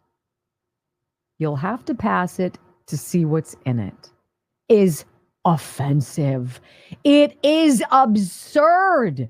It is insulting. And then after you pass it, because the rhinos in your party who are uniparty hacks kick up inflation, then they blame other people for it. What? You guys, you're going to hear from one of my favorite people. You don't know her. One of my favorite callers ever. We're going to take you street level to Baltimore, Maryland. What it's really like in the throes of a Democrat hellscape. Next on the Wendy Bell Radio Network.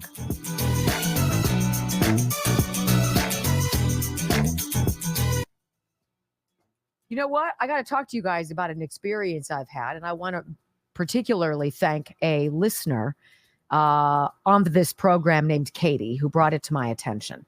Look, I give you my email address, wendybellradio@gmail.com. I want to hear from you.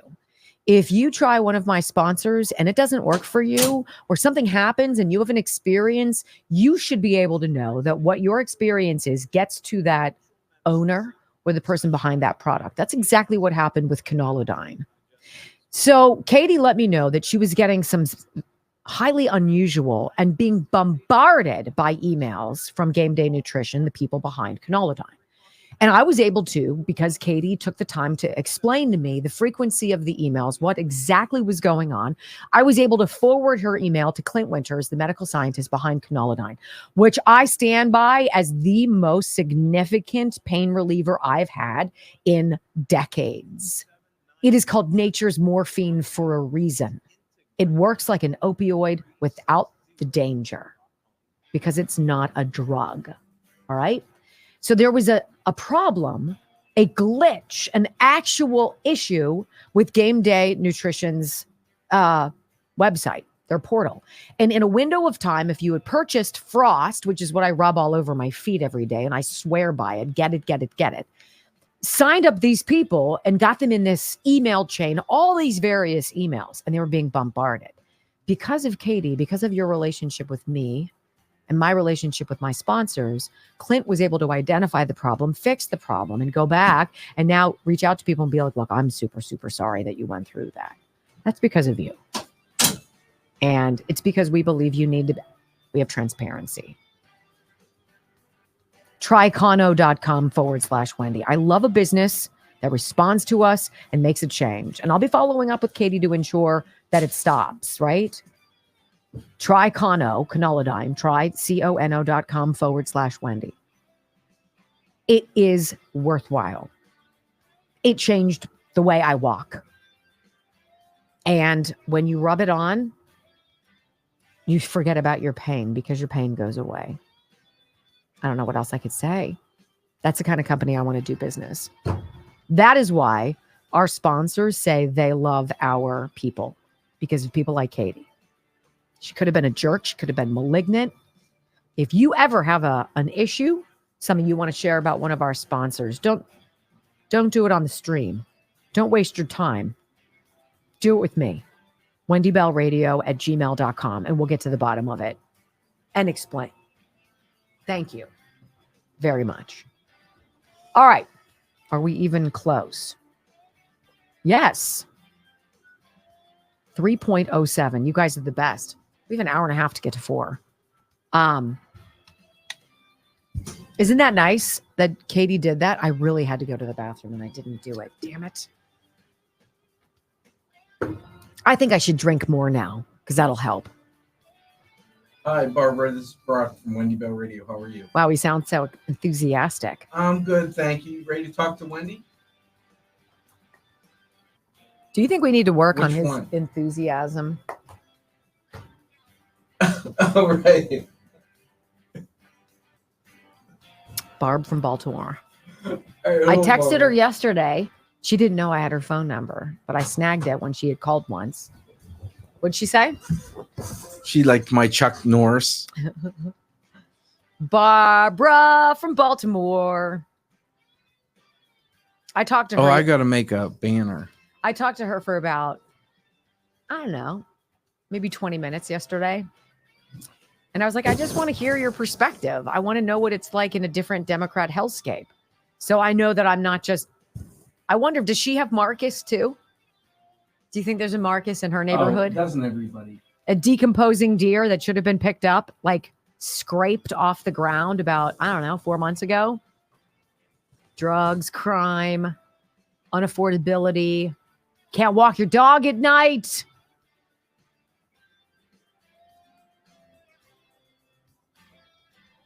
Barb is going to be on Newsmax, which is great. Are we calling her Barb or Barbara? Barbara. Okay. I call her Barb from Baltimore. Well, that's because it's you. We go way back. We do. We do. Did we reach 3K? Yes. We're going to have to come up with a question for Barbara. 11. Yeah. Or next break. Hey, Sherry LG, give me a question. Sherry's She's good. working. Sherry and Heather, they got something going on. Man, I've had to go to the bathroom a lot. Gosh. I know. Chuck I'm sitting scared here the clenching. out of me. I'm clenching. You can go next break. 4 minutes. See, I could never do that in television because I always had like Spanx on or some crap that you had to Scooby out of because you had to do a full body shot. Once you've had 5 kids, the iPad can only cover so much. Deep thoughts and secrets with Wendy. I know. I feel you. Who wants to see Wendy smile? And she can't hold it in, trust me.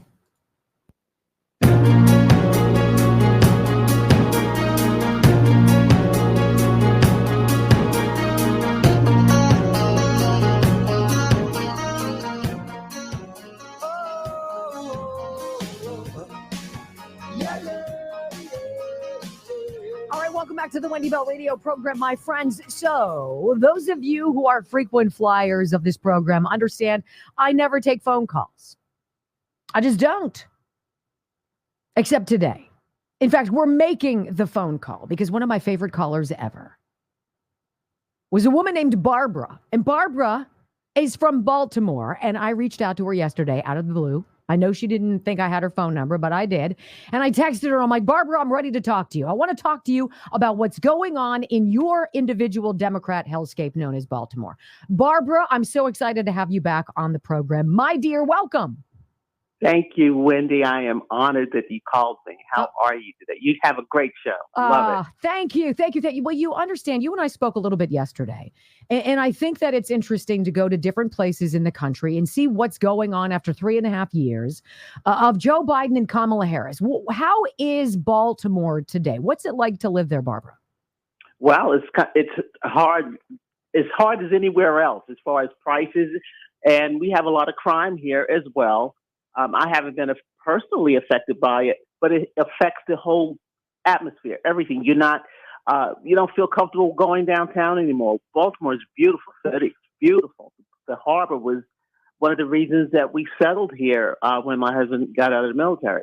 It's sad to watch it deteriorate like this, but I'm from Queens, so this is better than it is up there. Trust me, because there I have relatives that don't go outside their doors. Yeah, they have food delivered, everything delivered. So, but it's not that bad here, but it just puts a damper on things. You know, when you got to think about where you're going, where you are, where there's a carnival, you got to watch your back. Every carnival that we've had in the last few years has just been, shut down, fights, shootings, all kinds of craziness is going on. So, but you said something before you went on your break about Republicans letting a lot of things happen. And I don't see the fight in the Republicans to change things as Democrats just ram their sick, insane policies and the things that they want to do. And I don't see enough outrage about it. I wonder why that is. Why do you suppose? I think they don't want to be ridiculed. And something that's really surprising to me, here we have Baltimore City, Baltimore County, Prince George County. There's another one where Rockville is. We don't have outreach.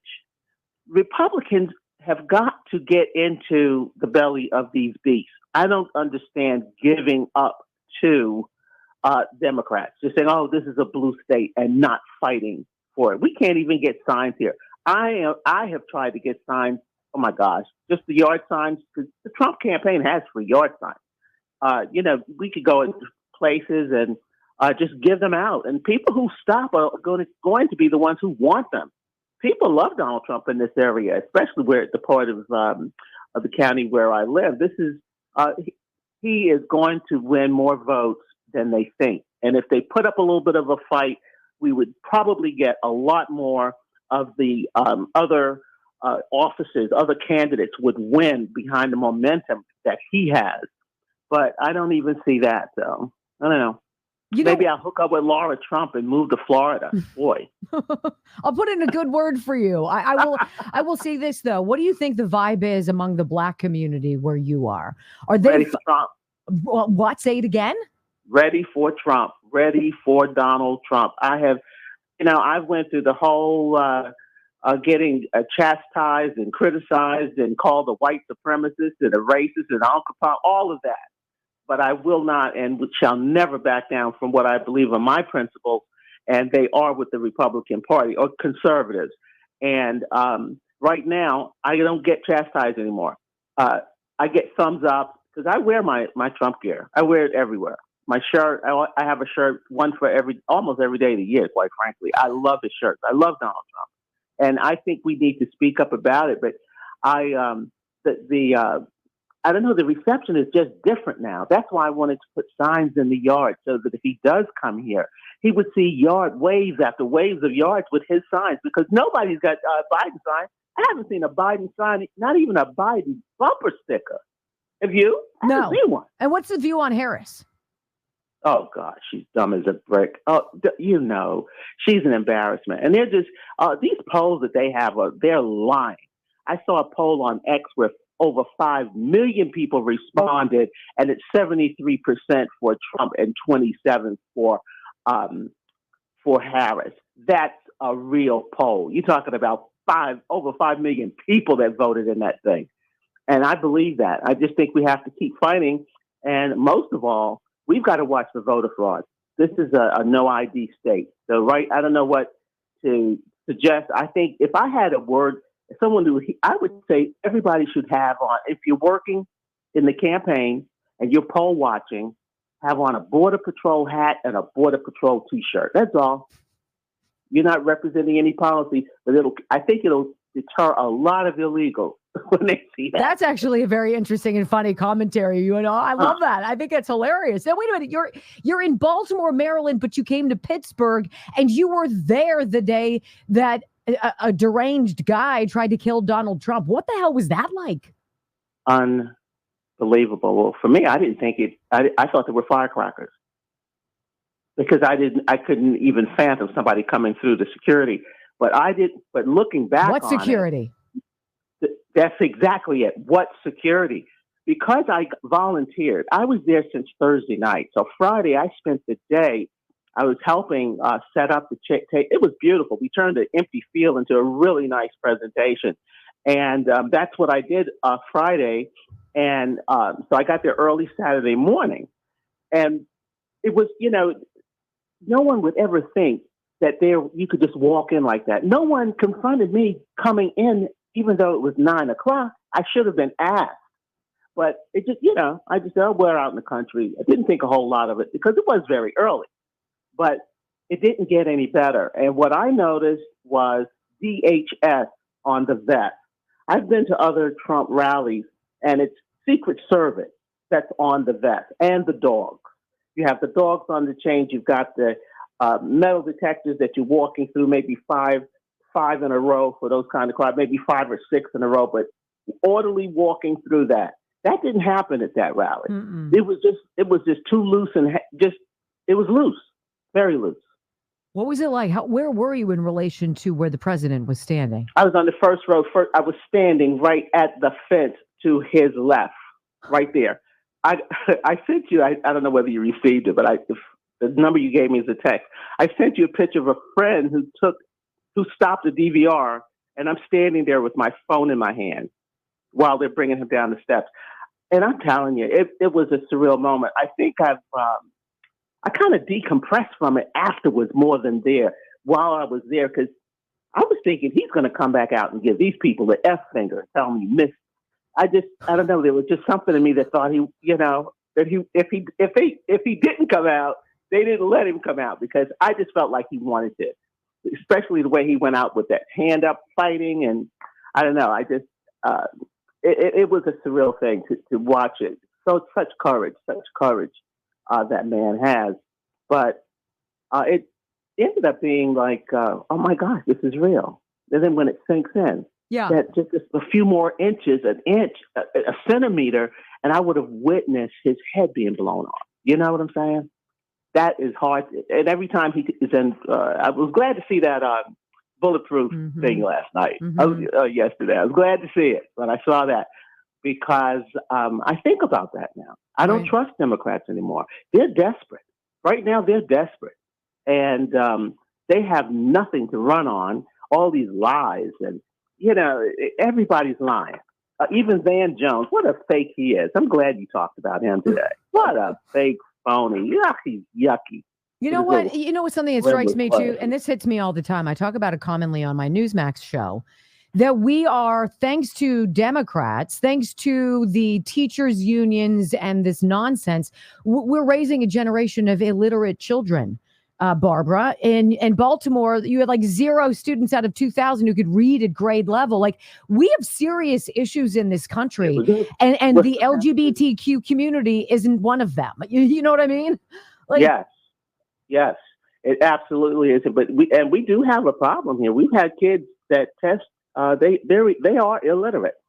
So those are your future criminals. I mean, what are they going to do? Where are they going to work? Or you're homeless.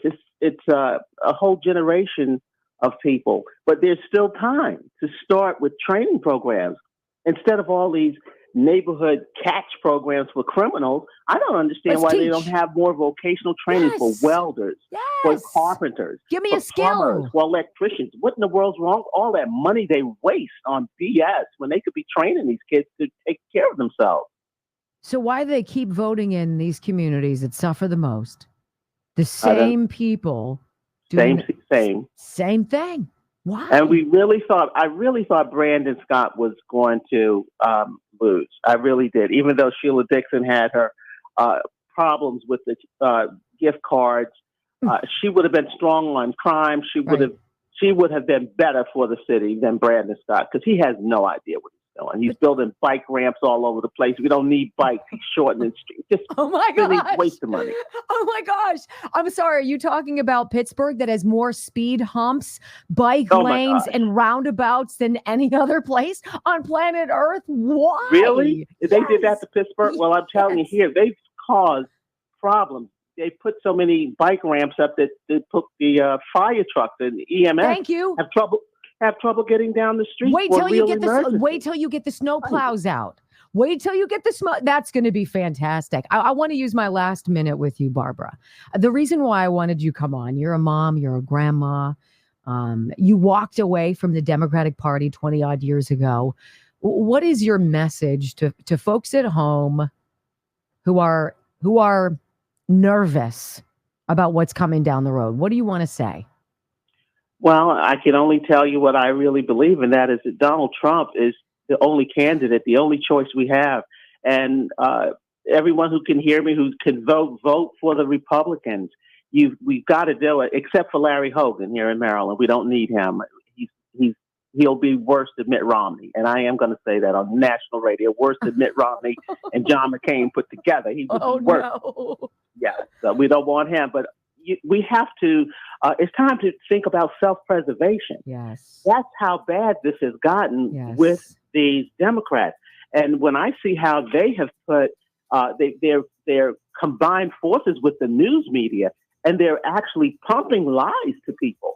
We cannot allow this to happen. We cannot lose our freedom and liberty. I agree. We gotta fight. Barbara from Baltimore, love having you. Thank you for being my friend. Thank you very much. I appreciate you and your perspective. Look, every now and again, let's hop into a zip code. Let's see what people are saying. You want to be that person? Let me know. Quick time out when we're back on the Wendy Bell radio program. Oh my, it's Scott Jennings, Van Jones, round 2, and I got it for you next.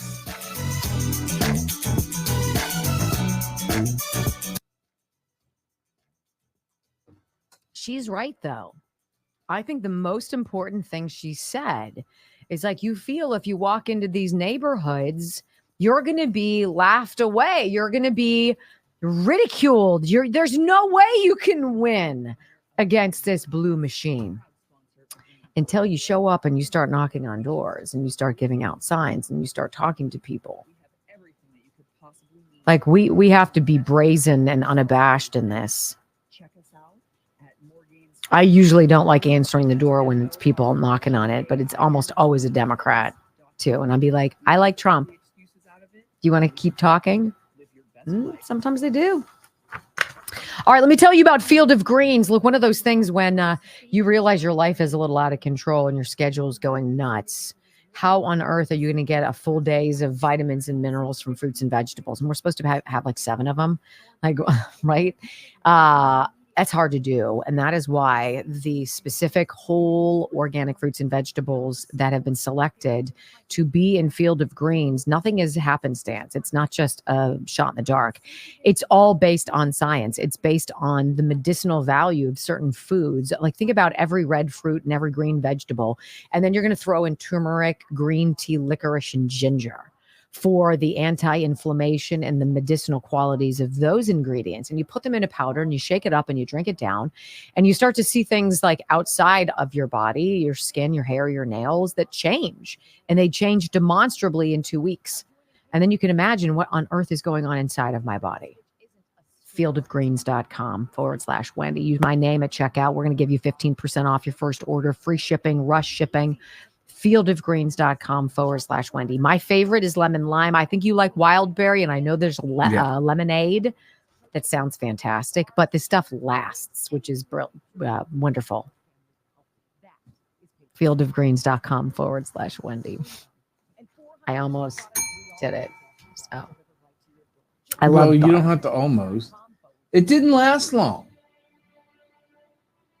What, me saying brilliant? The bell. I think we hit it twice. 2 days.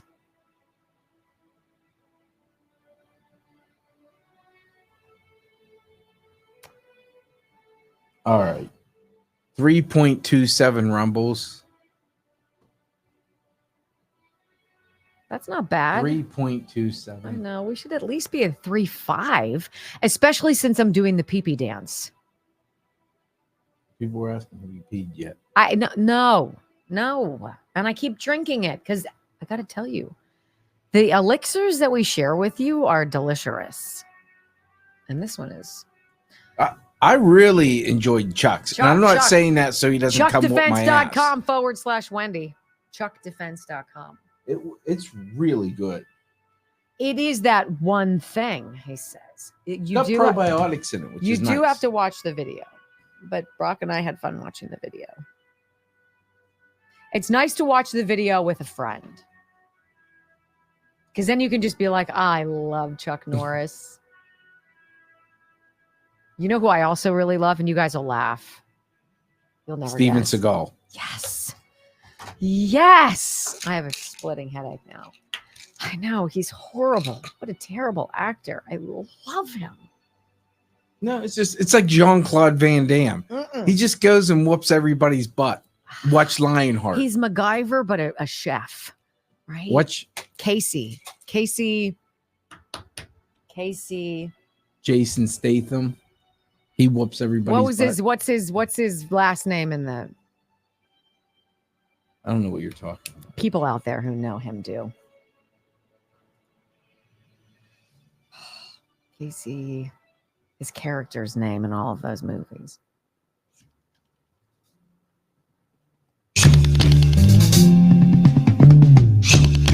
All right, sometimes we just cross over into the world of, okay, I'm dumber now. And I have to say that listening to this from Van Jones, it's hard. It's hard because I try to be objective, though I'm woefully not. I'm not objective. And I hate people who are dangerous to America. And I'm unabashedly so. I don't care what they think of me. And if they want to get into a situation with me, I'm happy to go toe to toe. Let's go. I will be able to dismantle any leftist argument in pretty quick work. It's not going to be complicated. This is offensive, though. This is offensive. This is Van Jones on CNN with Scott Jennings, the obviously conservative on the panel. And they're talking about just the outrageous financial situation we're all in. Like, don't tell us all of these things that you're going to do when you're in charge, when you are in charge, and everything that you've touched since you've been in charge has gone to hell in a handbasket. You cannot propagandize away the reality of the financial squeeze and the amount of stress it creates in people's lives. It's just awful. And Van Jones is wanting you to believe that if you just believe in that strong, that's patriot, that strength of the Democratic message, you believe them. Sometimes you just have to believe the people standing before you. Meanwhile, I'm thinking, no, what we have to do is question everything. You have to question everything. You have to be doubting about everybody's motives, because blind faith has gotten us into this predicament because we were asleep. We were on autopilot. We trusted. We believed that since we would never lie and be horrendous, awful people, I mean, they wouldn't, right? And what's that gotten you? So listen to this give and go on a literally stunned CNN panel. Van Jones and Scott Jennings. Go. Yeah. But I think that you are missing something. I just want to suggest a couple of things. One is you are correct that there's a lack of specificity about how to pay for this stuff, and it does leave the door open for some fear or fear-mongering about how far is this going to go. Are we going to have more inflation? What have Democrats learned? I think all that is correct. But I think that you have to trust the pilot of the plane in the first place. And the problem right now is that Donald Trump is not a trustworthy pilot. And what these guys are winning, they're winning the babysitter contest. Who do you want? Whose values be in charge of the plane before we get where we're going? And I think you're getting smoked on that. And I think Van. How do you see it? My brother. Yes. My brother. I have to tell you. Please. The current pilot of the plane is Kamala Harris. Donald Trump is not the pilot of the plane. No, He's right here. And now listen, she's Also, the vice I just wanna president. add She's a one more co-pilot. thing. She's a co-pilot. People have talked about decency and Oh, decency. Shut up. You know what's decent? Telling the truth. You know what's decent? Not spending money that you don't have, knowing that you're going to bankrupt a generation of children who don't even have a chance. You know what's decent? Staying the hell out of our classrooms with your gender nonsense and your grooming minor attracted person pedophile folks. You know what's decent? Telling the truth about a virus, about your government's role in it. You know what's decent? Not trying to hide the trial data that was devastating. And pushing a gene scrambling elixir on billions of people and then censoring the side effects and the deaths. You know what's decent? Allowing every one eligible person that one vote and not stealing it and then lying about it. You know what's decent? Allowing the citizens of this country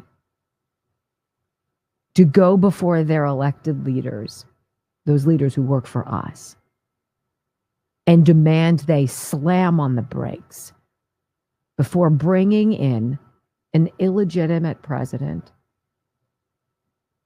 whose puppeteer plans were to destroy everything that you and I love. Now, that would be decent.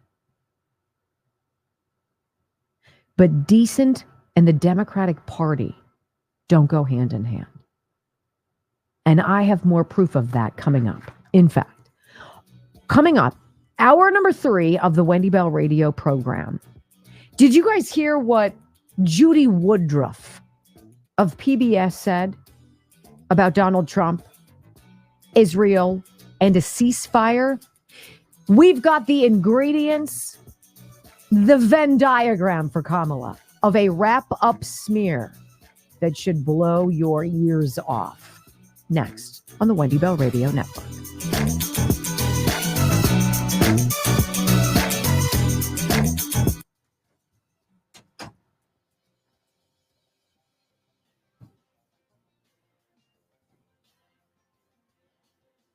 Well, Wendy's away.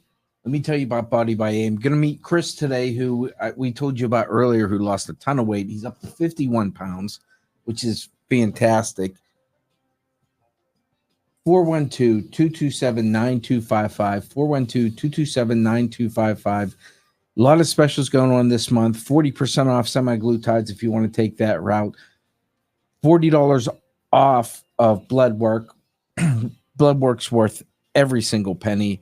Lets you know what's going on in your body, what you can eat, what's stopping you from losing weight, what's up with your hormones, your testosterone levels.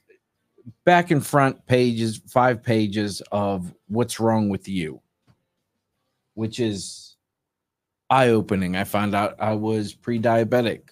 I'm not anymore, thanks to the blood work. It was life-changing and, life-saving. So 412-227-9255. Also $40 off IVs.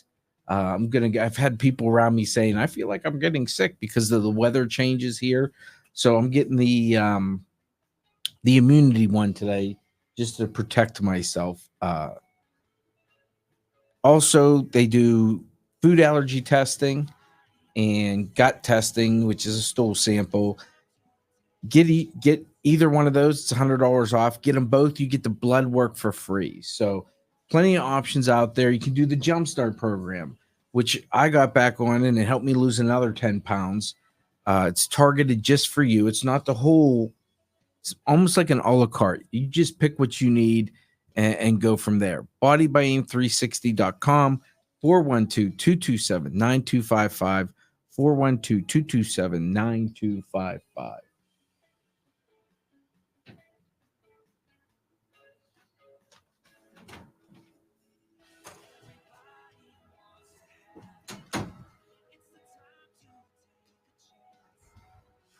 $3.41. Can we get 590? That would be really nice. I asked a question when you were talking to Barbara and asked if Barbara gives you hope. I did not see one N. She does. See, that's she gives why you hope because she's part of the minority, but she's willing to sit there and go, this is what I believe, and willing to speak up and do something about it. I agree. Loved her Border Patrol hats and shirts. Great idea. I want to talk to you guys about the very real possibility that you might be willing to switch where you buy a lot of the things that you normally buy without even thinking about it.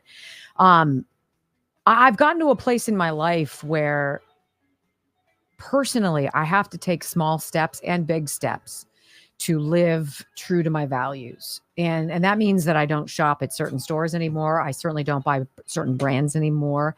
And some of these brands I really, really liked, but I simply cannot anymore reconcile going against my values and giving money to a company that clearly supports things that are not defensible to me. And that's why I like this idea of Patriot Switch. Patriot Switch isn't a storefront. It is a landing zone where like-minded patriots such as yourself and me and Brock can get together and we can join forces and we can move our money away from companies and brands that don't deserve us and buy American-made, family-made, faith, family, freedom-based company that makes more than 400 products that we all use every single day. Lotion, deodorant, cosmetics, tub and tile spray, laundry detergent, toothpaste, anything that you put on your body, anything that you use to keep your family clean, anything you use to clean your home, that you can get through Patriot Switch, delivered to your door from the comfort and the convenience of your computer or your phone. Not to mention this company and its desire to give you the finest USDA prime beef out there. Riverbend Ranch. You don't even have to be a member of Patriot Switch, which costs less than a membership to Costco or Sam's Club. And you don't have to buy in bulk. It's just high quality American made products. PatriotSwitch.com/Wendy. PatriotSwitch.com/Wendy. You try some of these products, you will be amazed. You will be wowed. You'll be hooked. And then you want to sell it. You want to sell with us. You want to be a part of this team and reach out to your family members and friends and say, maybe you want to do this too. And you could make life-changing supplemental income. We're going to be talking more about that. I've said that to you, but we're going to do that. Life-changing supplemental income, representing a company that loves everything that you do. PatriotSwitch.com/Wendy. I could really go with my headache going away. Here's what I'm going to do. Ready? I know. I'm putting Canalidine right here. I know. I'm so attractive. How you doing?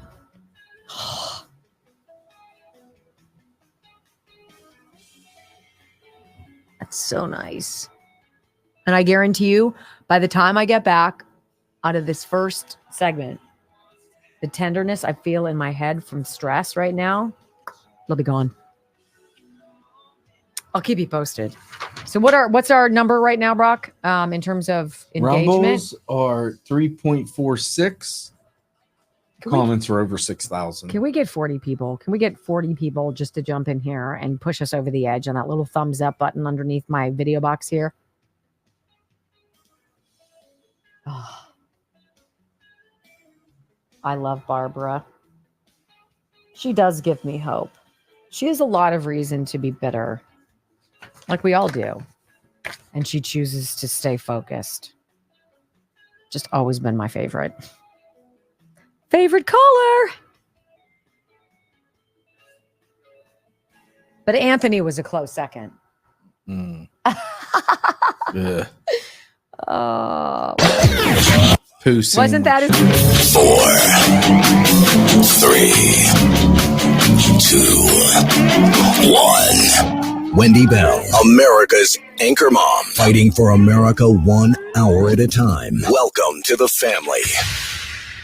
Donald Trump found guilty on all 34 charges. And you liberals and Democrats are having a debate. Boy, y'all shouting for joy. We got him. We got him. We finally got him. Are you serious? He can still run for president. So don't jump for joy. Don't celebrate too quick. Just like the mugshot. The more you indict, the more we unite. You get what I'm trying to tell you? And let me talk to my family out here, all my Trump supporters. I need y'all to be cool. Don't go out there acting crazy. Don't get out in the streets protesting, causing a riot. That's what they want you to do. Let everything run its course. Because November the 5th, Donald Trump will be president. I'm telling you. You heard me? We're going to make this thing so big to where it can't be rigged. Trump 2024, baby. Let's go.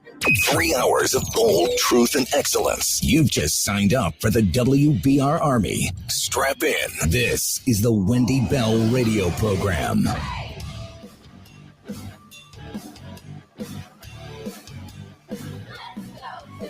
Welcome back, my friends. Hour number 3 of the Wendy Bell radio program is official. Okay, so Judy Woodruff from PBS, she has a little bit of Catherine Herridge kind of legacy, trusted, veteran, seasoned, whatever they want to say about her, except I like Catherine Herridge. And there's a difference. I was interested last week. We played for you. It might have been earlier in this week, or maybe it was late last week. Donald Trump came out. He was in New Jersey, and he came out and he did this press conference thing. He took 90 minutes of questions from the media, and on either side of him were tables with all sorts of various food products, and he was clearly illustrating the outrageous cost of groceries. These are the issues that resonate with the people, not LGBTQIA+, not the race to the bottom who can be the biggest victim, not whatever triggers people on the left, but the variability of moms and dads to feed their families. For you as a Generation Z individual to squirrel away money and save for the American dream, these things have slipped through our fingers.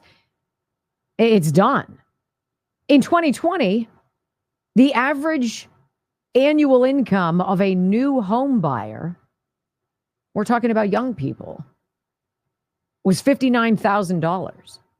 Now to buy that house after just 3.5 years of Joe Biden and Kamala Harris, that number is something like $108,000.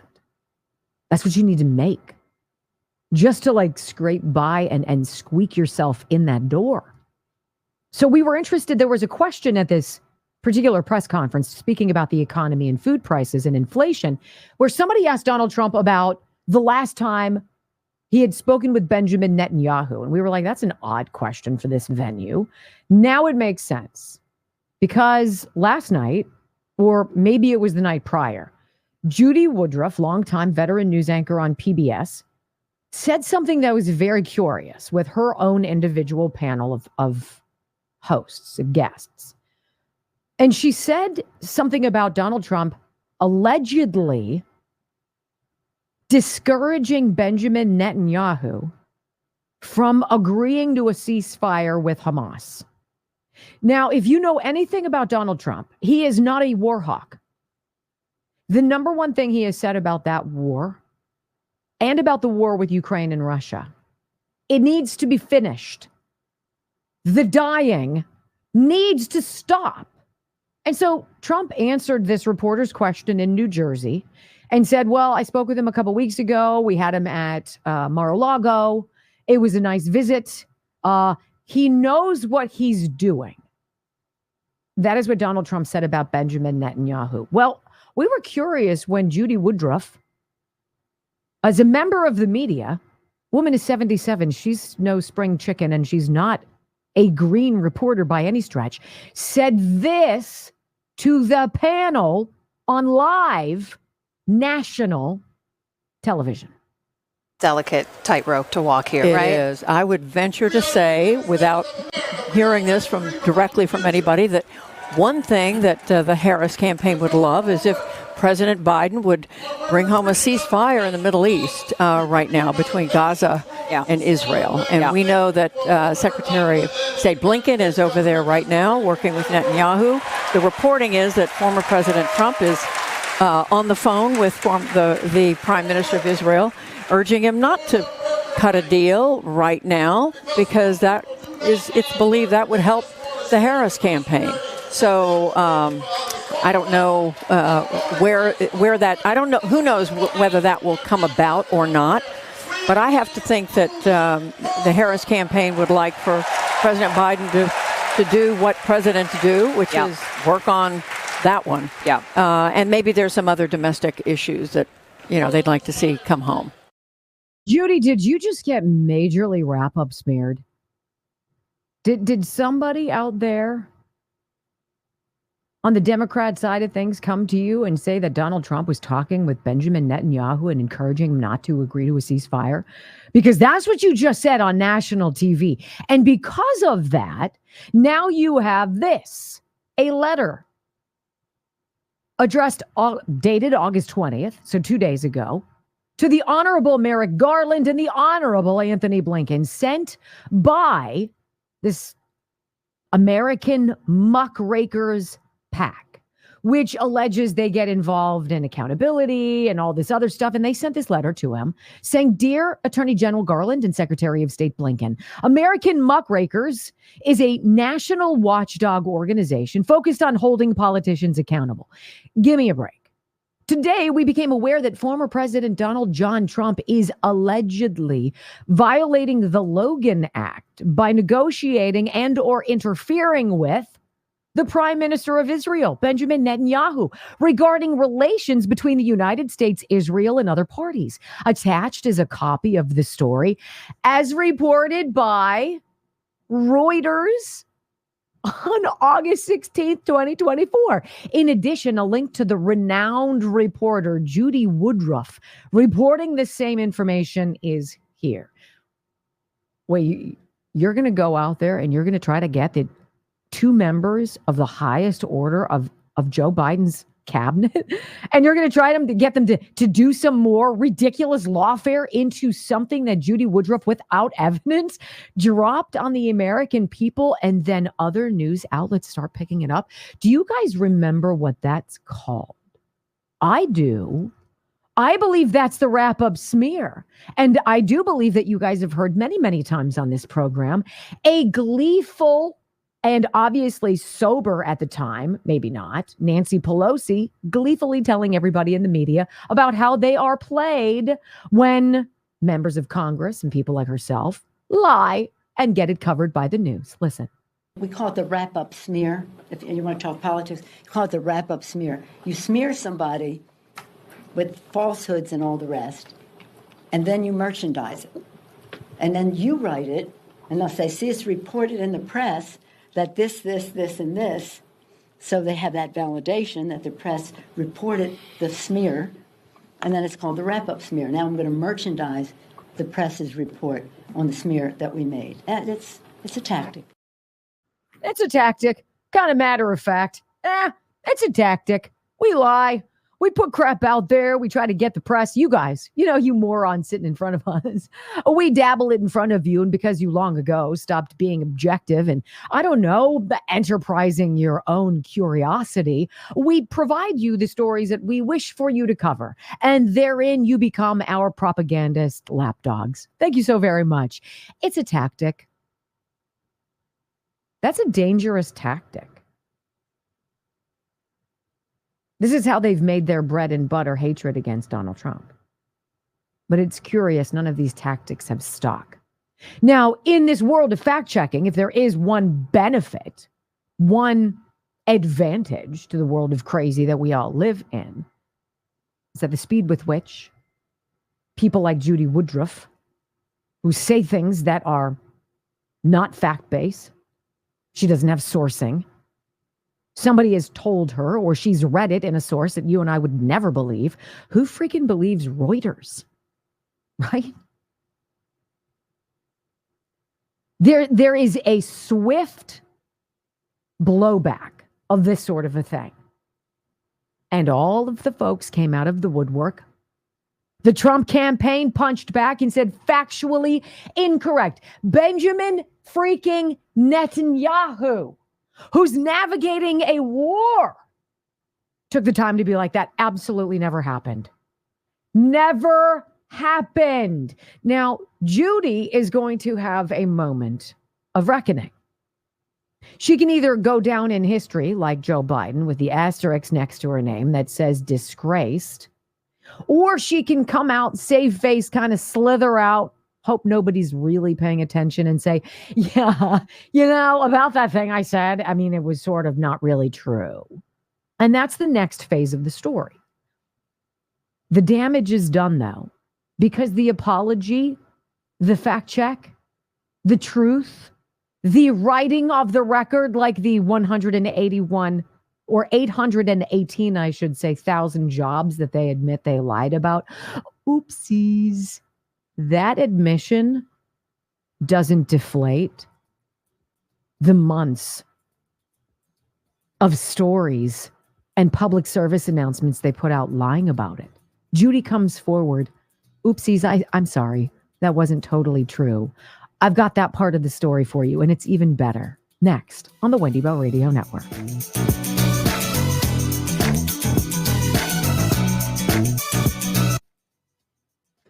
If you come out and say Donald Trump is a rapist, and that's the front page of your Boston Globe, and then later on in the day, it's, actually, it wasn't his DNA. It wasn't him. And you come out to retract that, but you do that in the real estate section below the fold on the back page after all of the car ads, if they exist anymore. Damage done. Apology and retraction doesn't change that. This is the game. We're going to try to smear you, tarnish you, as Rush Limbaugh said, embarrass you about Trump. Ireland Contracting, 1-800-NEW-ROOF, IrelandContracting.com. It's nice when you talk all day about people who, by and large, are dirtbags. It's nice to have a family-run business that has all of the right ingredients to talk about. Honesty. Well, you call, you say, you know what? I think I need new windows. I think I need a new roof. My soffit and fascia. Oh my gosh, I've got critters living underneath my roof. How about gutters and downspouts, sunlight, skylights, tunnels, all that stuff. The sun tunnels, so cool. You call them and they're like, all right, we'll come out. We'll give you a window of time, and out they come and they show up. Amazing. And then they introduce to you the estimate of what it's going to cost you. And there are no surprises. Like, oh, well, actually, it's more than that. They stick to that. Then they do the job. 1-800-NEW-ROOF, IrelandContracting.com. 1-800-NEW-ROOF, IrelandContracting.com. Might actually reinstill your faith in humanity, like Barbara does for me from Baltimore. Don't forget, Bad Joke Friday tomorrow, wbrbrock@gmail.com.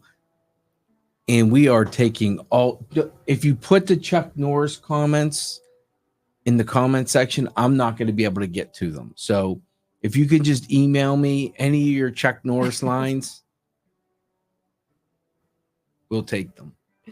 Somebody on the stream said, enough Chuck Norris. And I'm like, no. What? No. Don't make me tell Chuck. No. You won't want to see how that ends. Yeah, that's not going to end well. Mm-hmm. Yeah. Yeah, good news too. Wendy Bell Radio at gmail.com. Oh, wow. .com. Just forget about that. Good news. Wendy Bell Radio at gmail.com. Anybody have a connection to my boyfriend? Or one of his recent offerings? Mm-hmm. I hope to get, normally I don't hope to get a ton of emails for bad jokes. It's extra work. But I hope to get a ton of Chuck Norris because I will just be able to laugh at home, which will make it all worth it. It's fun. It's funny and it's fun. And by golly, there's not enough to laugh about in this world anymore. This is very disappointing. What is with Chuck Norris?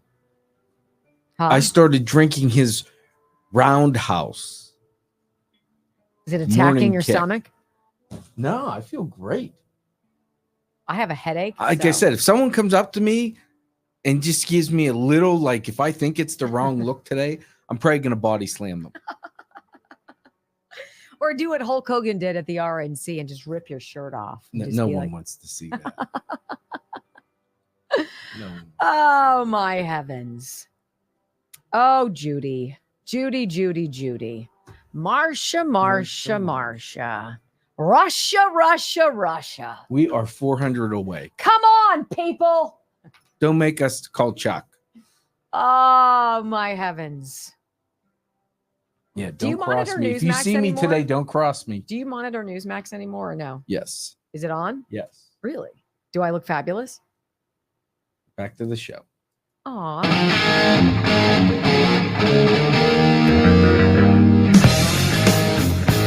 You know, the problem with media today and with the ability to reach so many people in such a short period of time is that you can come out with a bold statement that's catchy and grabby and flashes all around the planet. And then when you come out and say, oh, yeah, you know, about that, I was a little bit wrong. I'm sorry. Your retraction, it gets nowhere. There's an infinitesimal number of people who see that. And it's built by design. I mean, it just is what it is. There's no accountability. And unfortunately, there was not much with Judy Woodruff for a while. And then all of a sudden the backlash hit. She's like, well, snap. And I want to read this to you. So Judy Woodruff, PBS, comes out on her whatever show, PBS, whatever it is.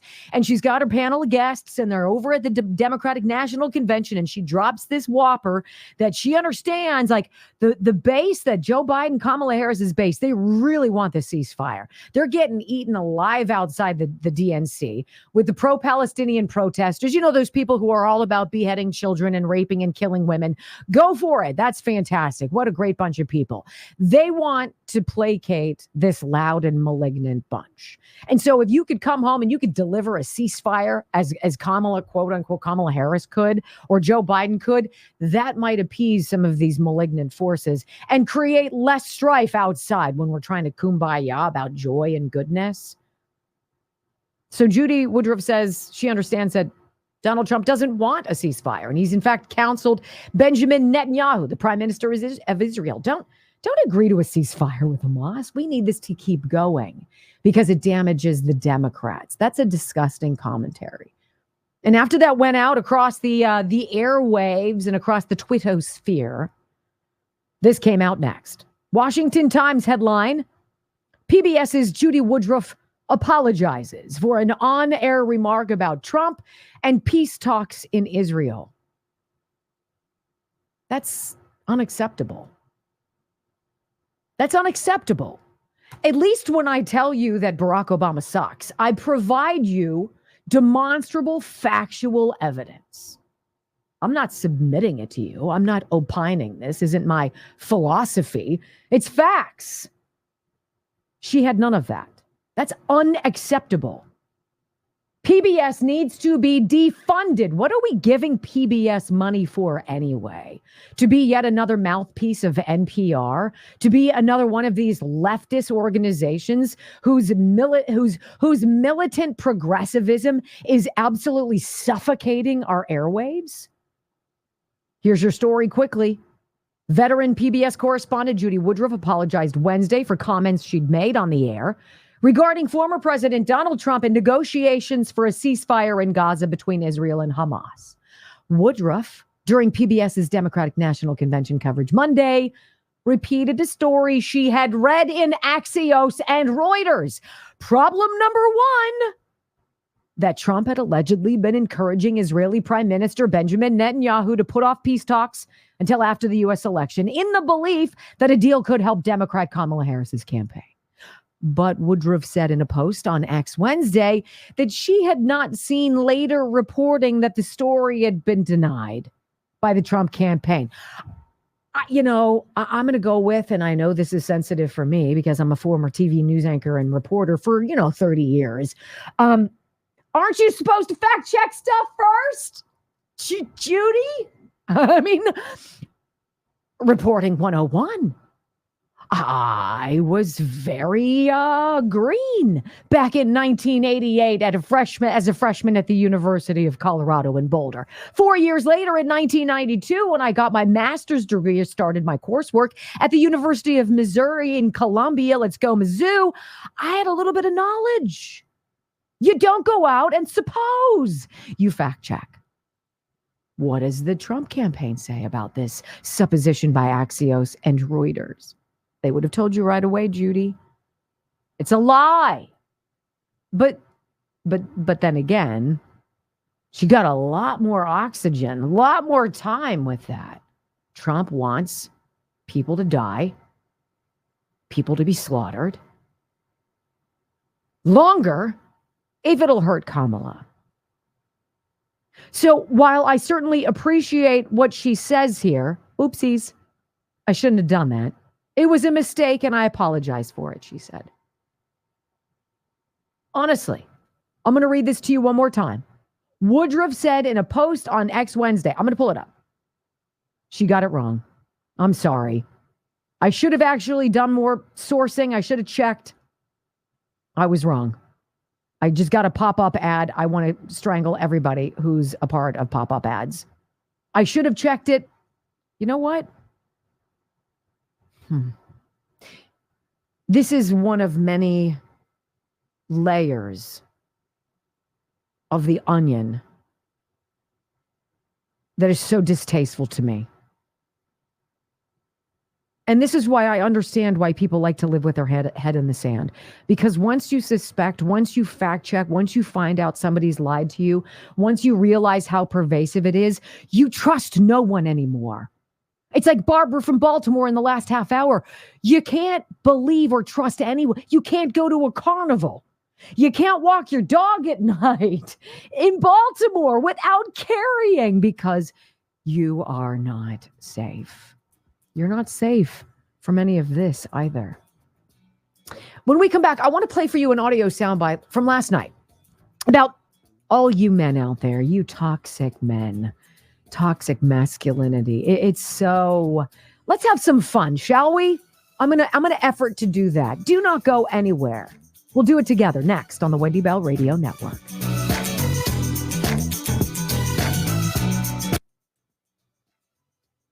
You know, how dare these pop-up ads squeeze my computer here? I want to click on what she said. She apologizes. Yeah. I get you. Let's bring it up. This was a mistake. and I apologize for it. Oh, Brock, you good with that? Yeah. Oh, yeah. Brock, I'm sorry, Brock. I spent all of our proceeds from our sponsors at the casino, and I lost it all. You're not getting paid this month. Yeah, no problem. It was a big mistake. I'm sorry. Sorry, I forgot to take all the sound. Just keep talking. Touche. That seemed a little snarky and vindictive, but okay. Oh, wait, whoa. But spending my paycheck? It was just... I mean, really, if you're going to bet $4, how much you honestly going to win? It's going to be such a long shot to win any money.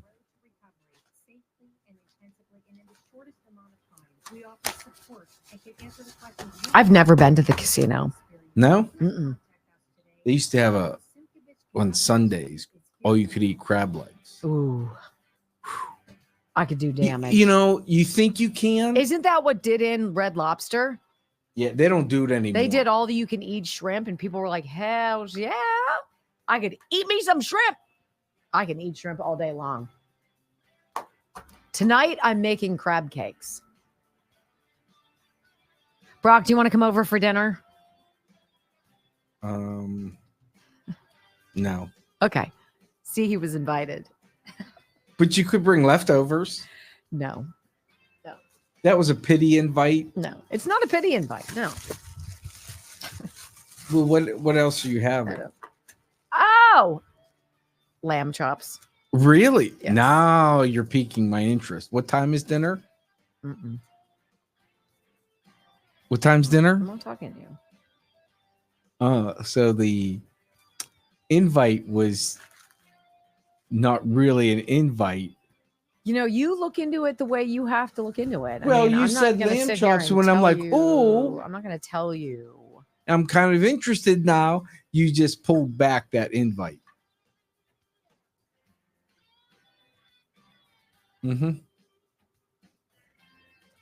I got to talk strategy with Schmobby. Oh, yeah. You got him roped into being your partner for. Yeah, by the way, some- he's a horrible negotiator. Yeah. Well, so is Michael. Remember? Yeah. Horrible negotiator. Aw. I told Schmobby I'm doing Sean Parnell's fantasy football league. So And you're not really paying attention. and I don't really pay attention Right. enough to be able to be pick dangerous. the right players, right? To So pick Bobby. Schmobby, I say, hey, do you do fantasy football? Right. Do you know this? He's like, I have two teams. They're better than Shriss's. Okay, well, I don't know how Shriss did, so that's relative. Like, if Shriss came in last place, did you come in like second to last? But I said, listen, I'll front the buy-in.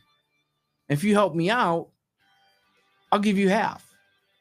You don't have to. Who negotiates that? Like, Then I had said, Esky Dog, I'm not playing the victim. The invite was retracted as soon as she said lamb chops, and I was like, I'm in. What's the veggie? Or is it cut up strawberries? Mm-mm. That was last night, but I forgot to put him out. I don't know. I'll have to think about that. Maybe some green beans with like Parmesan No. shredded on them. Maybe I'll do some prosciutto wrapped asparagus. I hate you. Doesn't that sound good? I hate you. I know. Do you hate that I spend hours every night cooking for the sustenance of my men? Yeah. Do you know what I had for dinner last night? I told you I was having for dinner. Pretzels and beer. That's a man right there. Yes, I have a wife. What's your point? Shredded green beans. What are shredded green beans? Darius, come on. What's a shredded green bean? I've never. I'm going to say I a can green bean that's run over a grater. Here's a novel idea: a green bean that is shredded. But how do you shred a green bean? How do you shred chicken? With fork. Okay, So you're going maybe- to pulverize it? Why would you pulverize your green beans?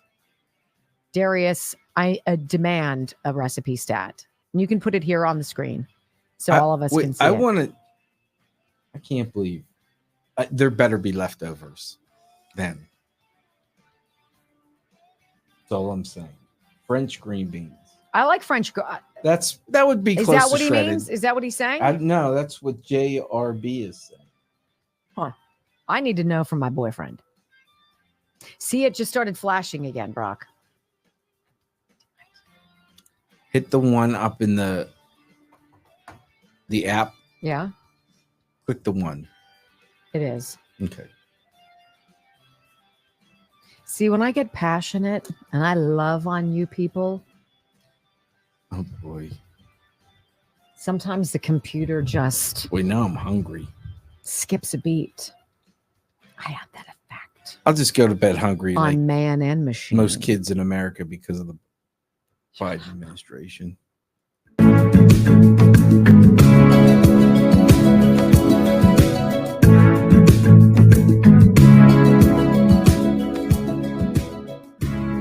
I stopped an old man along the way, hoping to find some old forgotten words or ancient melodies.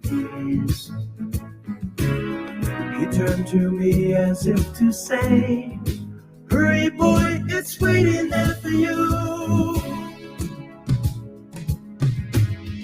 Gotta take a lot to drag me away from you. There's nothing that 100 men or more could ever do. I guess the rain's down in Africa. Gonna take some time to do the things we never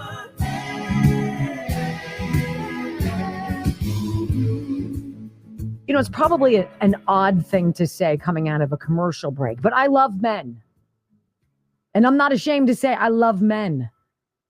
You know my story. Today is my 26th wedding anniversary.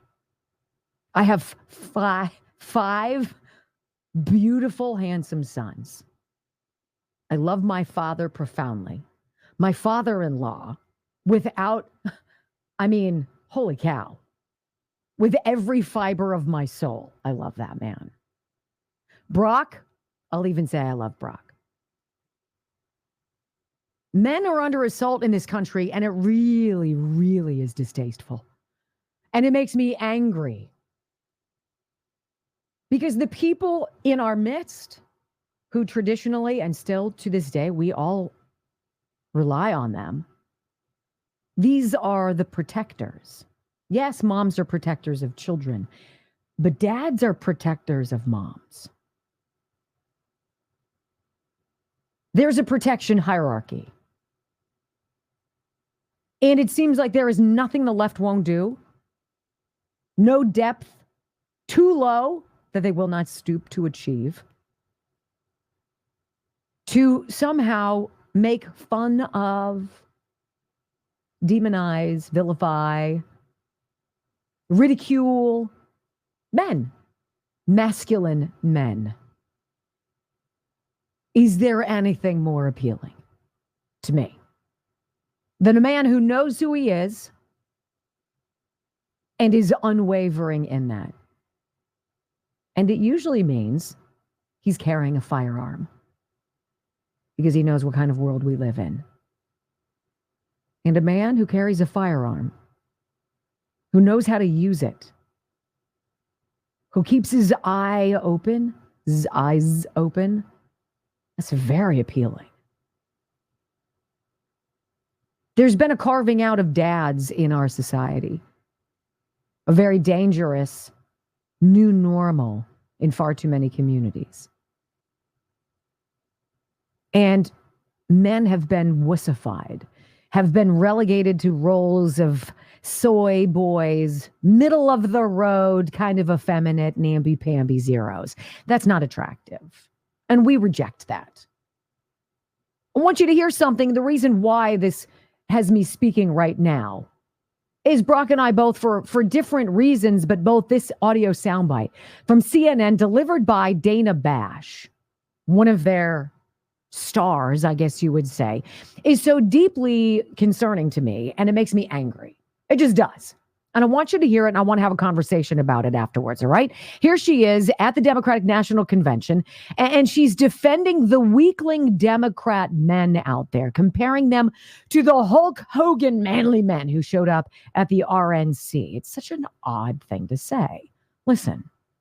But they are doing so in trying to put forward male figures, Tim Walz being one of them, Doug Emhoff last night, who can speak to men out there who might not be the sort of testosterone-laden, gun-toting kind of guy who wants to listen to Hulk Hogan and the kind of players that came out at the RNC, or might want to listen to that, but also, in addition, understand that it's okay in 2024 to be a man comfortable in his own skin who supports a woman.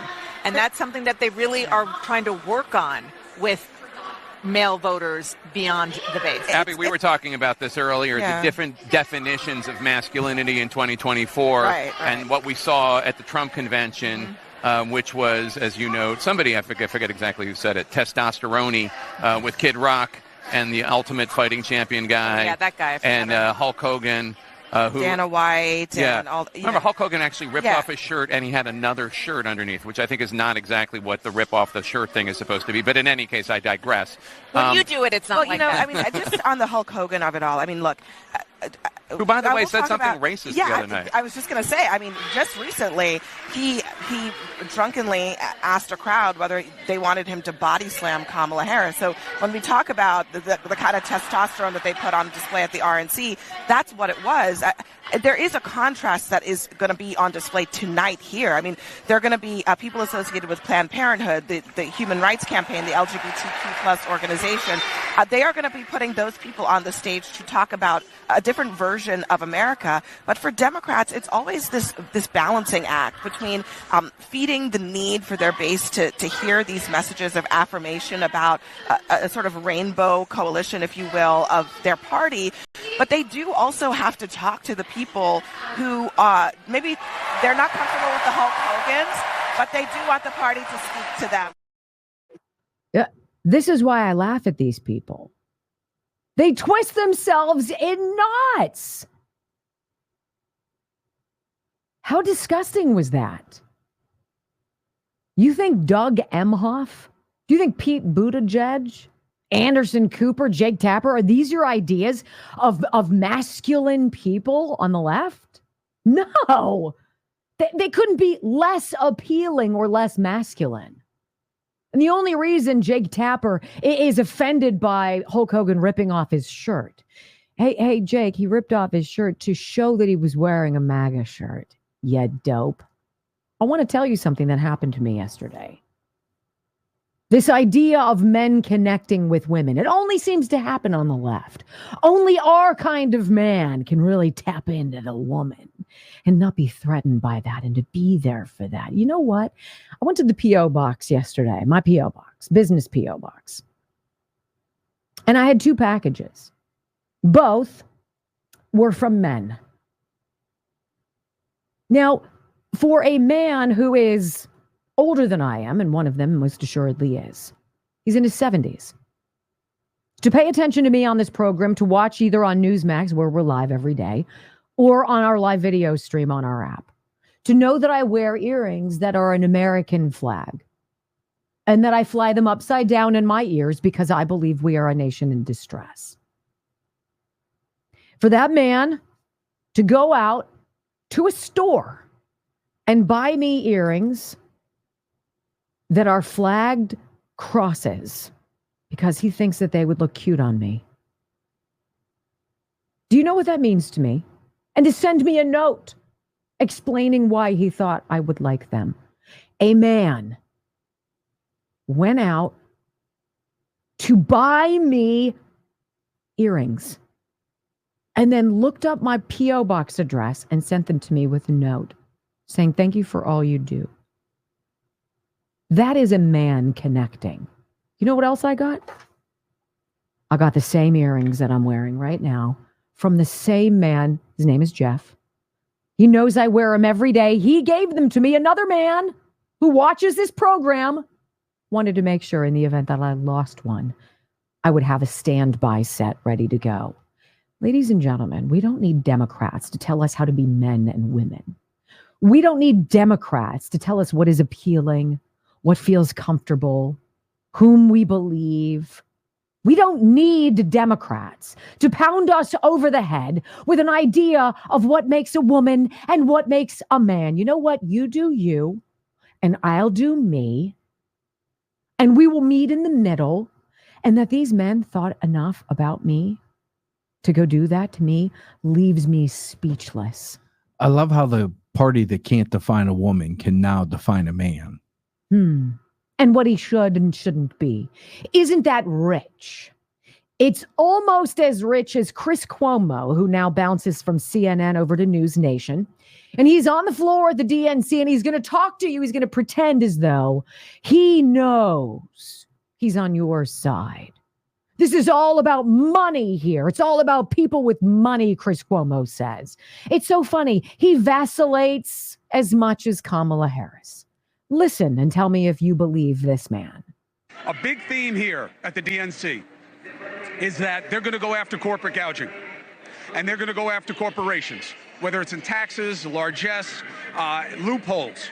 The RNC, we heard the same thing. They're going after the elites, the two sets of rules. Let me reveal a reality to you that has to be spoken to here, okay? These are the soldiers.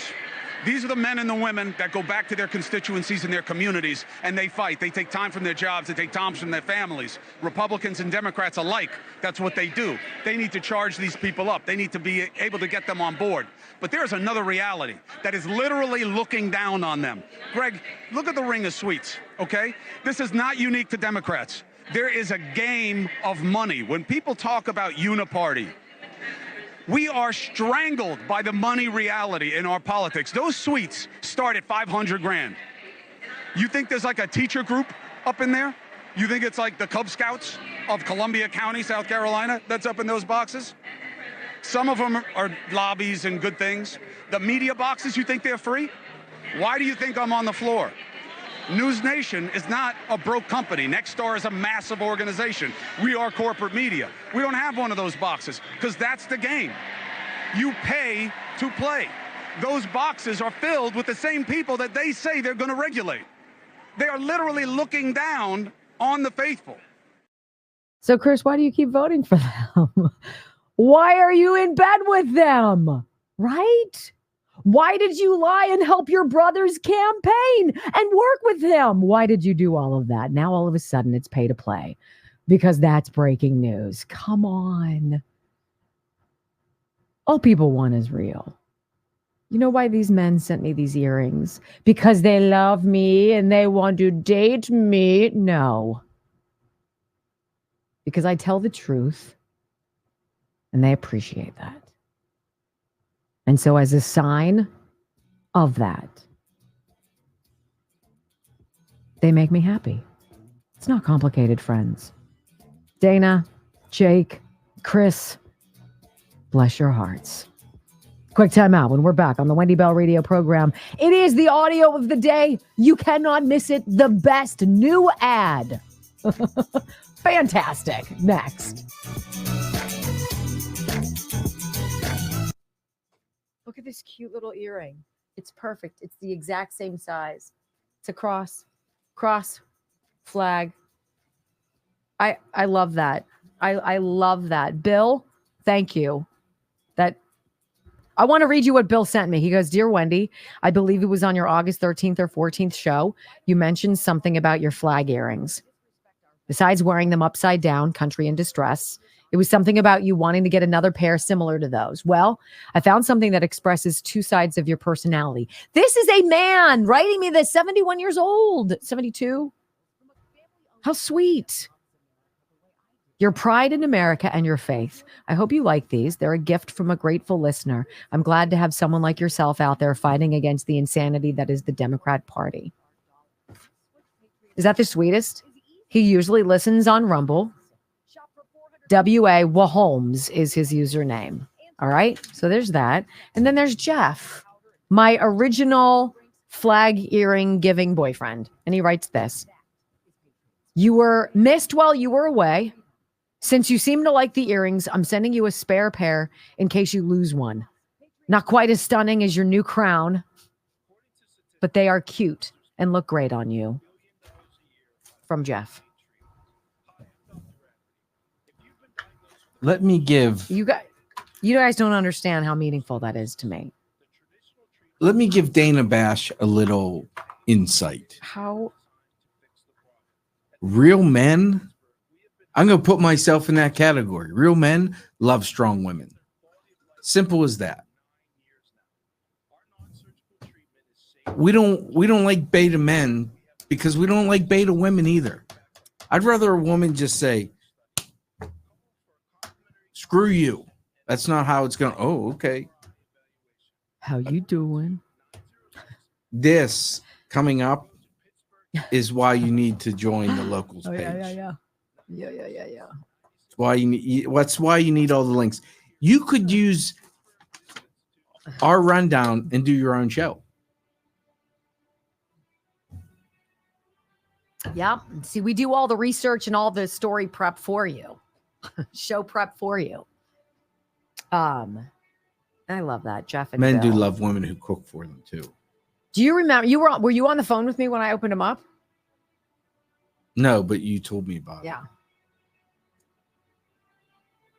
Honest to God. I still think How cute is that message? How cute is this? They not quite as stunning as your new crown, but they are cute and look great on you. I mean, people send you stuff. I didn't get a crown. Well, you don't have a freaking. You got a tiara. I know. I didn't get a crown, Darius. It's actually badass too. Like it's. Can you imagine if I put this on right now? Newsmax would be They like, would be going bonkers in the control room back in. But it could just look nice. Maybe it just is a little bedazzled. We'd have to get you like some cape or something. Did we even come close to 4K? No. 270. But this is worthwhile. How many comments? Over 7,400. You guys are 7,500 is the record. So oh my gosh. Do whatever you got to do. Let's see. Isn't do Huh. I'm trying to think of something to ask him to point whore. At least we're honest about it. Should Wendy wear the cross earrings tomorrow? I love them both. It's so nice. So nice. So thoughtful. God.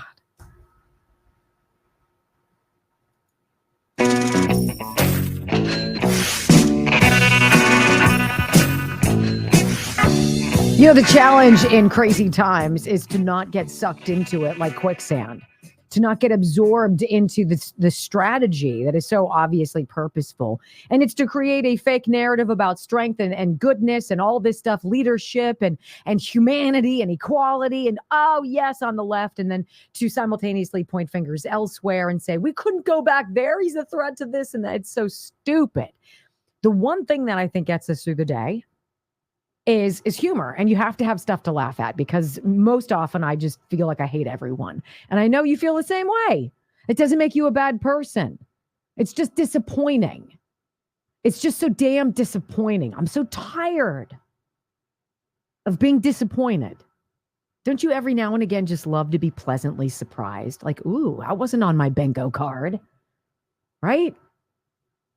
Well, I want you to hear this. It's a beautiful new ad. I think it's freaking hilarious, and you deserve to smile a bit. You know, all of these pharmaceutical companies, well, this is kind of a pharma ad that I think you could get behind. I think you could totally get behind. You deserve this. Enjoy. I was so tired of gas and groceries being so cheap, I wanted to pay more for my food. That's when I discovered Dip Shizzy. After electing Dip Shizzy, my food and energy prices skyrocketed, and I couldn't be happier. With Dip Shizzy, I finally get to experience the joys of communism right here at home. But that's not all. Along with significantly higher food and energy prices, Dip Shizzy helps me contribute more to foreign wars. I was so tired of all the peace and prosperity we had under that mean orange guy. Now I can sleep easy knowing my hard-earned money is paying for bombs on the other side of the world. Side effects may include extreme inflation, reduced purchasing power, and an overwhelming sense of wanting to hang tampon dispensers above urinals. Consult your dad before starting Dip Shizzy. Do not take Dip Shizzy if you are not an idiot. Thanks to Dip Shizzy, my dreams of a more expensive and complicated life have finally come true. Thanks to Dip Shizzy, I can't afford and that means everything. Now's the time to ask your dad about Dip Shizzy and learn how communism works. We will, because we're going to put in the hard work over the next 77 days. My heavens. You know what, Brock? It almost reminds me like it should be brought to you by. You know, I just feel like the only thing that's missing is the necessary tagline to take us brought to you by Pfizer. CBS Health Watch sponsored by Pfizer. Anderson Cooper 360. Brought to you by Pfizer. ABC News Nightline. Brought to you by Pfizer. Making a difference. Brought to you by Pfizer. CNN Tonight. Brought to you by Pfizer. Early Start. Brought to you by Pfizer. Friday night on Aaron Burnett Out Front. Brought to you by Pfizer. This week with George Wait for it. Stephanopoulos Here is it brought to comes. you by Pfizer. Let's go. This weather report brought to you by Pfizer. Today's countdown to the royal wedding is brought to you by Pfizer. Oh my heavens, you guys, it goes on and on and on. It's so fantastic. Oh my gosh. So you deserve that. You're welcome. See, this is what we do. This is why we encourage you on Fridays too. Tomorrow, we've got good news and bad jokes. That's worth it as well at the same time slot. All right, before we sign off for the day, as Barbara in Baltimore, I asked her specifically, how's the Black community looking at all this? And she said, they're for Trump. I'm like, wait, you're in Baltimore. And you're telling me that the Black voter there wants Donald Trump? Yes, she says. I want you to hear a Black Trump voter when asked, what would you say to Donald Trump? What would you say to President Trump if you had the ability to sit kneecap to kneecap with him? And this underscores the depth of so many voters who've been overlooked for so long. And the overarching message is, thanks for not giving up on me. Listen. And if you could say one thing to President Trump today, what would it be? You didn't give up on me, and I'm not giving up on you. I'm going to have the loudest voice. I'm going to keep speaking your name. I'm going to keep wearing your merchandise, anything with your face, your name on it that speaks in a positive light, that speaks about how you reflected me in my life, and that reflects you in a positive way, President Trump. I'm going to be there to do that.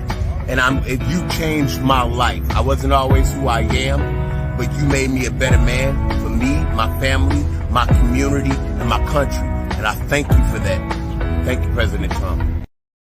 That is off the cuff, not scripted, from the heart, 100% authentic. That is what terrifies the left. Because in their world, it has to be scripted. There have to be notes and cheat sheets and pseudonyms. There have to be ghost phones and private email servers.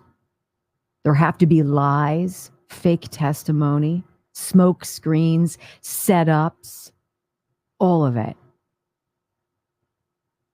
They can't do what that man just did. Because what that man just did is from the heart. It's from the heart. As Barbara from Baltimore said in our second hour, and I strongly agree with her, we have to start talking more. We have to say these things more. We have to communicate with each other more. I'm not afraid what somebody thinks anymore, because what's at stake is too dang important. Thanks for being here, ladies and gentlemen. Hope you come on back tomorrow. Until then, peace.